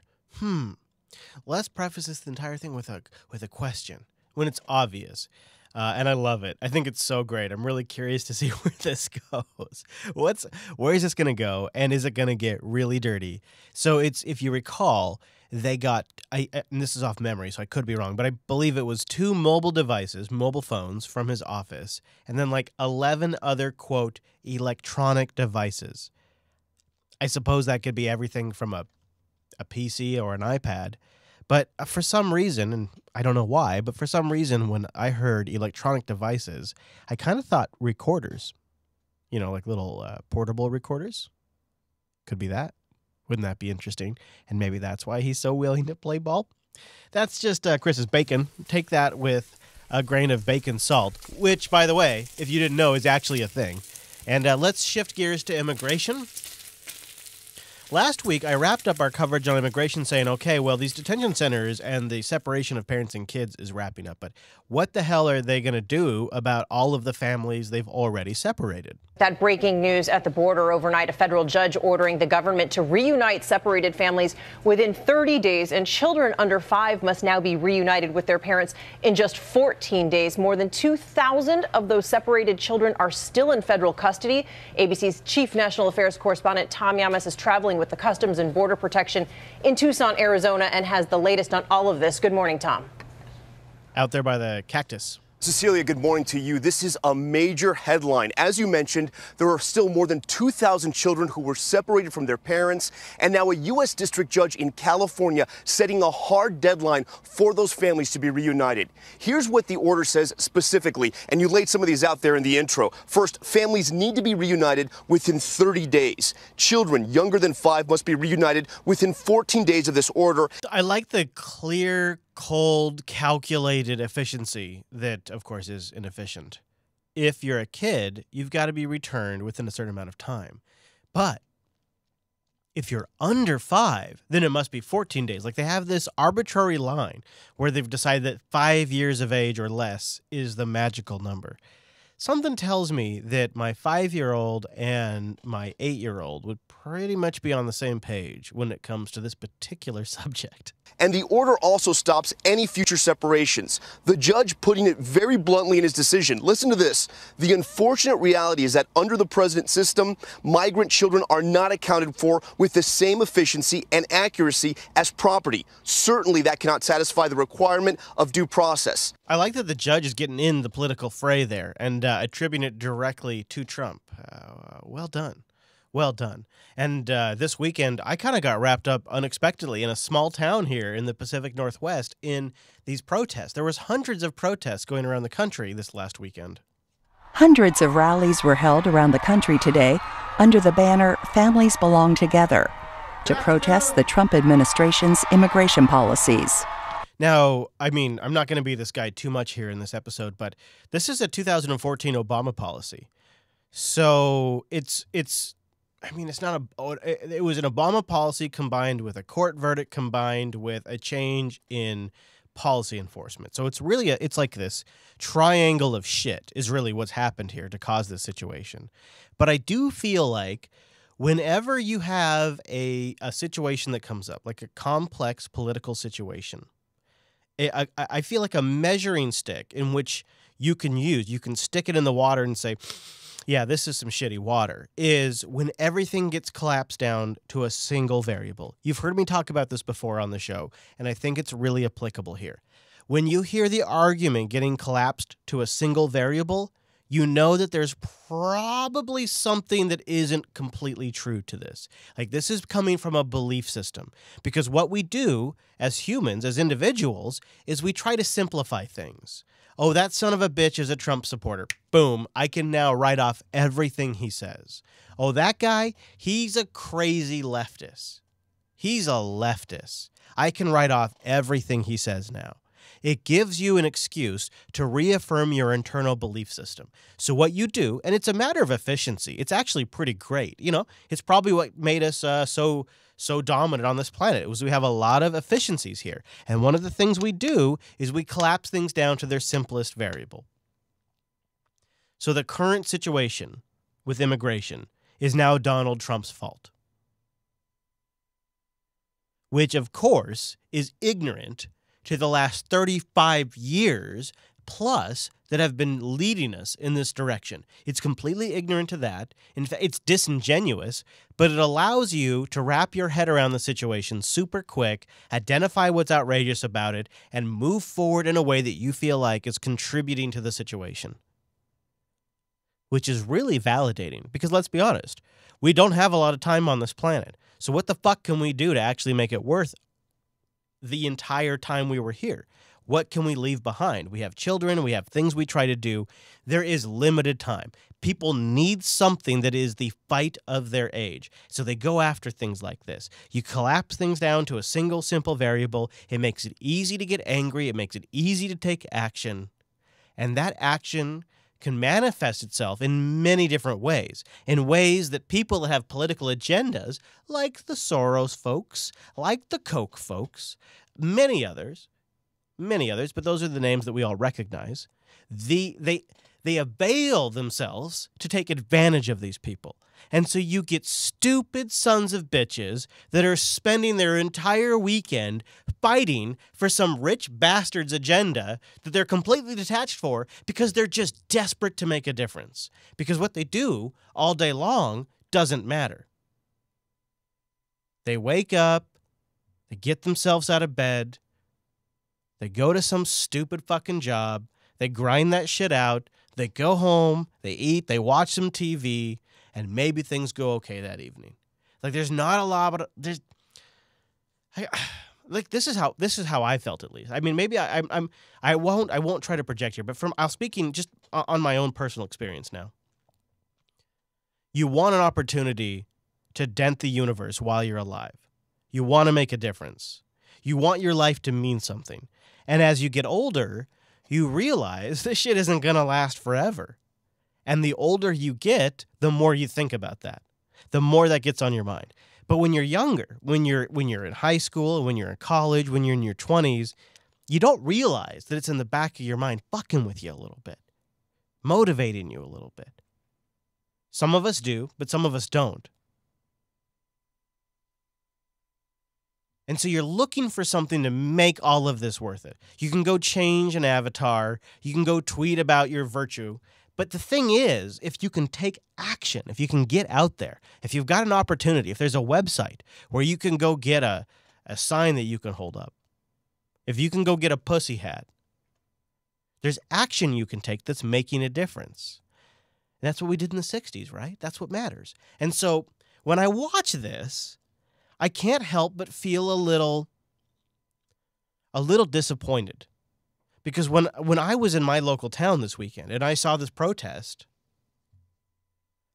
I didn't see people that were courageous. I didn't see people that were taking a strong political stand. I saw a group of sheep that were being manipulated. That sucks. I mean, that really sucks. You're driving through your town, and unexpectedly you come across this huge group of people. In my town, too, just for observation purposes, is, a bunch of middle-aged women and men, mostly all white, really, from what I saw. They were holding up signs saying we're all immigrants, holding up signs that say families belong together. But I just can't buy into it, because if you really cared about that kind of stuff, wouldn't you be doing something about the fuck ton of homeless that we've got everywhere here in Seattle? Or the fact that people are methed out of their head? That the opioid crisis has gone completely mental? Or that people get locked up for putting things in their own body in the privacy of their own home? Like, wouldn't you be getting worked up about any of that stuff? You're only getting worked up about this because you were told to get worked up about this.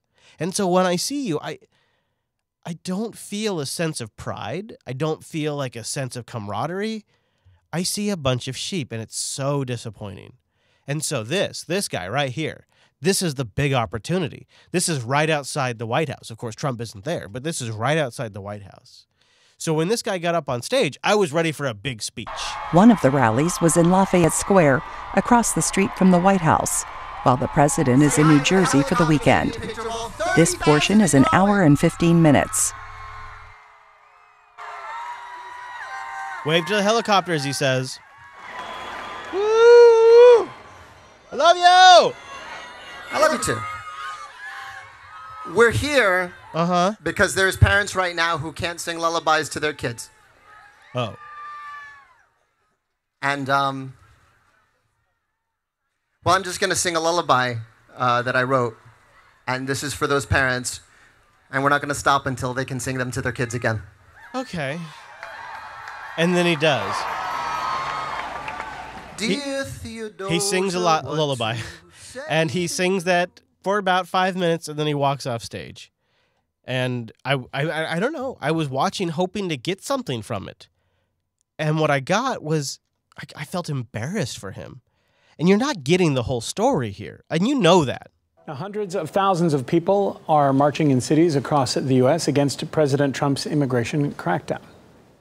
Show me what democracy looks like. This is what democracy looks like. Say it loud, say it clear. Immigrants are welcome here.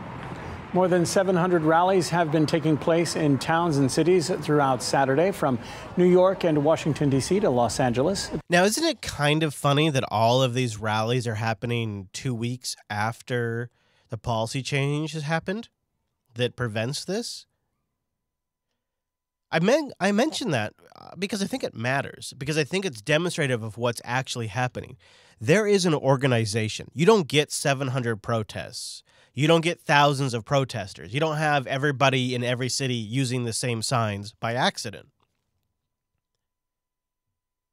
This protest and its organization and the group behind it were put into movement before Trump signed an executive order to change this. And then before there was a judge order to reunite families. So this protest that was organized across 700 cities in the United States was set into motion before these resolutions occurred. But then once the resolutions occurred, well, shit, it's too late. You know what? We've got the permits, we've got the signs, we've got the hundreds of people fired up. We're just going to go through with it. The thing that tells us, I believe, whether it's organized, whether it's organic, I think the thing that tells us, the big picture meta topic to take away from it, is that these protests must move the needle in some way. Otherwise, your Koch brothers and your Soroses and your other GMOs and whatnots wouldn't be organizing this son of a bitch. Because they wouldn't be spending the money and the effort and risking the political heat unless it made a difference. So I wonder if there was actually an organic movement, if it could actually make change, because it would seem so. There is a lot of movement right now, at least in this past week, to abolish ICE. But it just doesn't seem genuine to me. Senators Gillibrand, Warren, and Harris have joined the rallying cry to abolish and replace ICE. Do you agree? Well, I just think that if you abolish ICE as it is as an executive agency, it reflects the policies of the White House, of the president. You abolish ICE now, you still have the same president with the same failed policies. Whatever you replace it with is just going to still reflect what this president wants to do. So no, you don't support abolishing ICE? I think there's a lot of other things we can do before we get to that point. First of which is, you've got somebody in the White House who has these policies which are horrendous, which he still hasn't fixed. And families are still separated. Children are still in cages. Nursing babies are still separated from their moms. Let's talk about... They don't like it when you are pro-ICE. That's not good anymore. And you got to wonder if maybe the backlash across the border hasn't led to a recent victory by what some are calling a leftist president, what some are calling Mexico's Trump, which I don't know if that's true, but we do have ourselves a new president. Mexico's national election on Sunday revealed an electrifying win for the Moreno party of Andrés Manuel López Obrador. Natasha Sweet has more on the results. Winning more than 50% of the vote, popular leftist Andrés Manuel López Obrador will be the next president of Mexico. López Obrador addressing his supporters from his campaign headquarters in Mexico City, saying he will combat corruption, even if he has to go after his own partners in the fight. Oh, man, it's totally Putin. Man, that guy's playing chess all the time. Now, Mr. Chase isn't here this week, as you've noticed, because he is in the process of getting out of the North Korea. So we don't have a mail sack, but we did get a bunch of new patrons, so your thanks is coming up in just a moment in the overtime. But before we get to overtime, we got to do the high note. Mommy needs a joint. And it's good news for those pot smokers in Michigan. In local matters, voters in Michigan will head to the polls next month to cast their ballots in this year's primary races. That's when candidates will be forced to weigh in on the state's decision to put recreational marijuana on its November ballot. Now, if that measure is approved, Michigan would become the 10th state to legalize cannabis for adult recreational use. For more on this, Detroit Free Press political reporter Kathy Gray. She covers marijuana in Michigan. Kathy, first question. How do you get that job? How do you get that job? That seems like if this podcast thing doesn't work out, that would be such a great job. Now, things are also looking up in Cleveland. Only on News 5, many say it's just a matter of time. Medical marijuana is supposed to be available to people who need it in just a few months. But the city of Cleveland is getting ready to go one step farther. The city council set up a working group to start looking at what would have to change if recreational marijuana becomes legal. News 5's Kevin Barry found out it's all about staying in front of national trends. With medical marijuana available in Ohio in just a few months, we want to make sure whatever we do is fair. Cleveland City Councilman Blaine Griffin says it's time to explore what's next for recreational marijuana in Cleveland. He's proposing a working group, bringing together law enforcement with city departments to work through the red tape. We believe it's time for us to start having that discussion and seeing if it might be the right thing to do in the city of Cleveland. He says there's property zoning that would have to change and other rules the city would want to form, making the new industry beneficial for everyone. The Ohio legislature or a ballot initiative is needed to legalize marijuana, but even before that's happened, 12 of Cleveland's 17 city council members are on the resolution trying to form the group. Lots of other council people have had the same conversations that I've had with their residents, that we need to get out of the dark ages with this. Ohio's medical marijuana program is supposed to be active in September. Legal experts say it's still too early to tell what kind of impact a recreational use program would have. The lawyer Tom Herron. All right, moving on. So Cleveland's looking up, but what about Vermont? Did you hear the good news in Vermont? Friends, you can't buy it there, but now you can smoke it there. Okay, all right, that's much better. It's a day many have been anticipating. Legal marijuana in the Green Mountains. Hetty Vermont, a cannabis advocacy organization, held the legalization celebration Sunday on private property in Johnson. It's not about smoking weed as much as it is celebrating our ability to be able to do that, to be able to grow these plants, and maybe more importantly for a lot of the professionals here, like to come out with more open conversations, hopefully move away from the stigma. Patty Humiston agrees with that negative stigma. While she isn't a regular consumer of cannabis, she isn't afraid to say she may start again now that she can grow her own. You can grow it according to what you're looking for instead of getting it on the street, which you don't really know what you're getting. So I'm willing to try it. Man, if anybody in the Dallas area grows their own, you got to let me know. Telegram me at ChrisLAS. I got to know. I'm flying down to Dallas next week to help Linux Academy live stream their big event. So there may not be an Unfilter next week simply because I think I might be returning on Wednesday. So as Chase gets back from North Korea, ironically, I will be flying back from Texas. So he'll be back for like 2 or 3 days and I'll be gone. So there may not be an episode next week. It depends on if I stay down in Texas. I may opt to just remain in Texas for a little while because I love it down there. So there may be an episode, there may not. Unfilter.show/subscribe. That's the best bet. That way you know you'll get an episode if we do one. But I got one more story, and I don't understand why these keep happening to these dumb sons of bitches who call the cops. And an unexpected catch for one fisherman. Take a look at this. A fisherman off the coast of Pompano Beach, he found a brick of marijuana in what he calls an early birthday gift from Pablo Escobar. In an Instagram post, George Bustamante said he was looking to catch a few mahi-mahi and kingfish, but instead he found the narcotics just floating in the weed line, he says. He radioed the U.S. Coast Guard, who confirmed the package was indeed marijuana and took it away. Why do they call the Coast Guard? Like, that kind of stuff never happens to me, and the last thing I would do would be call the PO. Like, I don't know, maybe it's because I've been poor for so long, I would maybe consider selling it, or, enjoying it. Why would you call the cops? But you know what, I guess good on them. Otherwise, we wouldn't have a story, so there's that. Now, the overtime's coming up. I got thanks to our new patrons.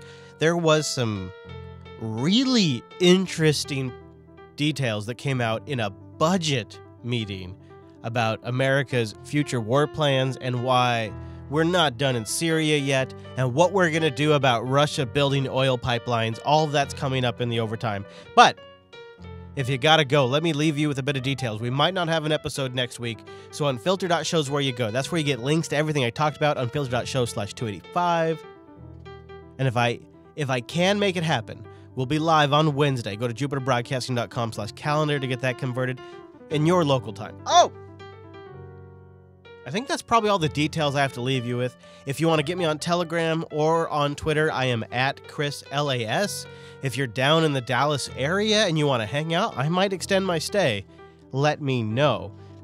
I think that'd be a lot of fun. But in the meantime, if you gotta go over to Unfilter.show and grab some past episodes. Go give Mr. Chase a little love at Nunes. And a big thank you to producer Matt, who got all of the clips with a few exceptions. He did a great job this week. Thanks, everybody, for tuning in this week's episode of the Unfilter program. And I'll see you back.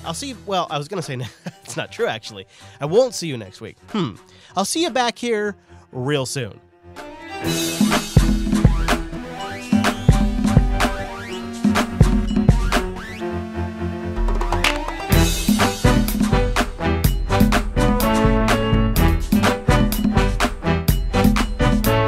Mommy needs a joint. I do whine because I want to win.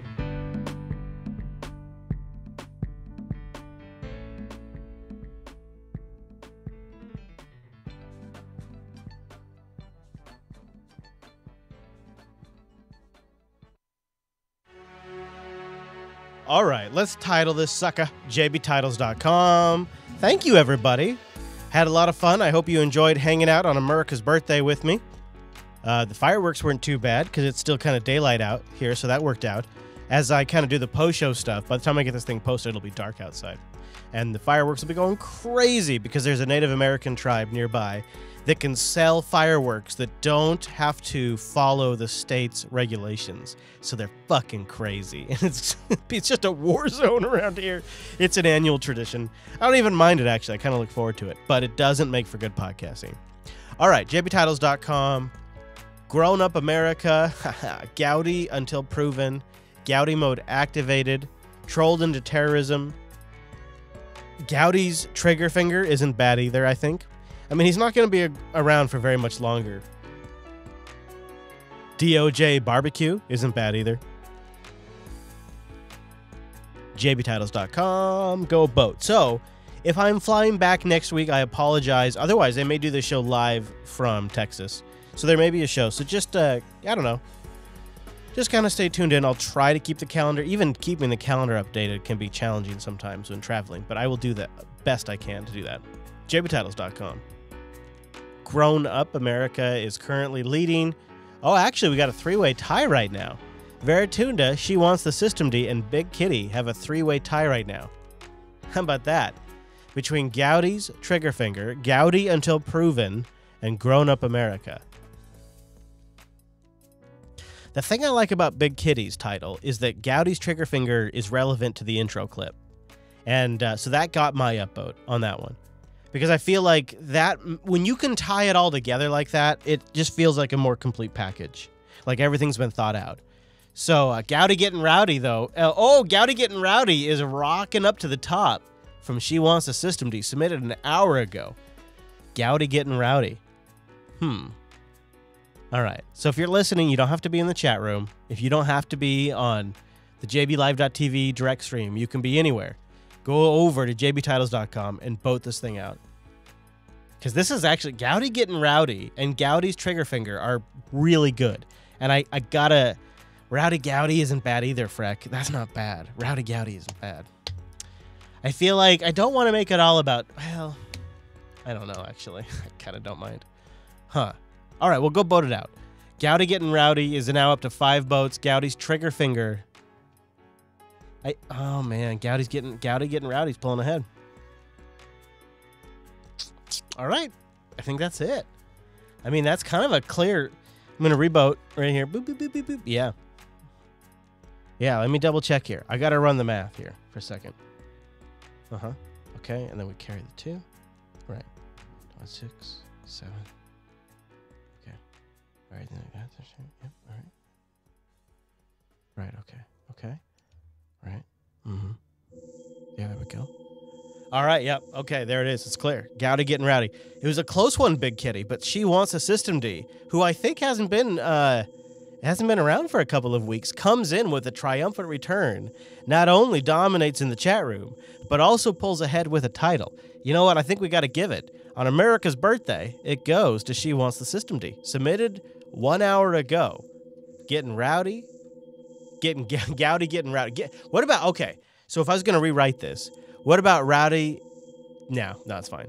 I was going to say Gowdy Getting Rowdy, Rowdy Getting Gowdy. No, we'll go with what the people want. We'll do it. So there you go. We have our title. Thank you, everybody. I love it. It's good. Appreciate you. I want you to go out there now and barbecue yourself some burgers. We got the grill warming up right now as I sign off, which is pretty epic. The grill is warming up. We've got ourselves some burgers ready to go. Gonna do some caramelized onions. Gonna do some bacon. It's gonna be awesome. And then the show will get out there. Thank you so much for being here. I hope I get to see you next week.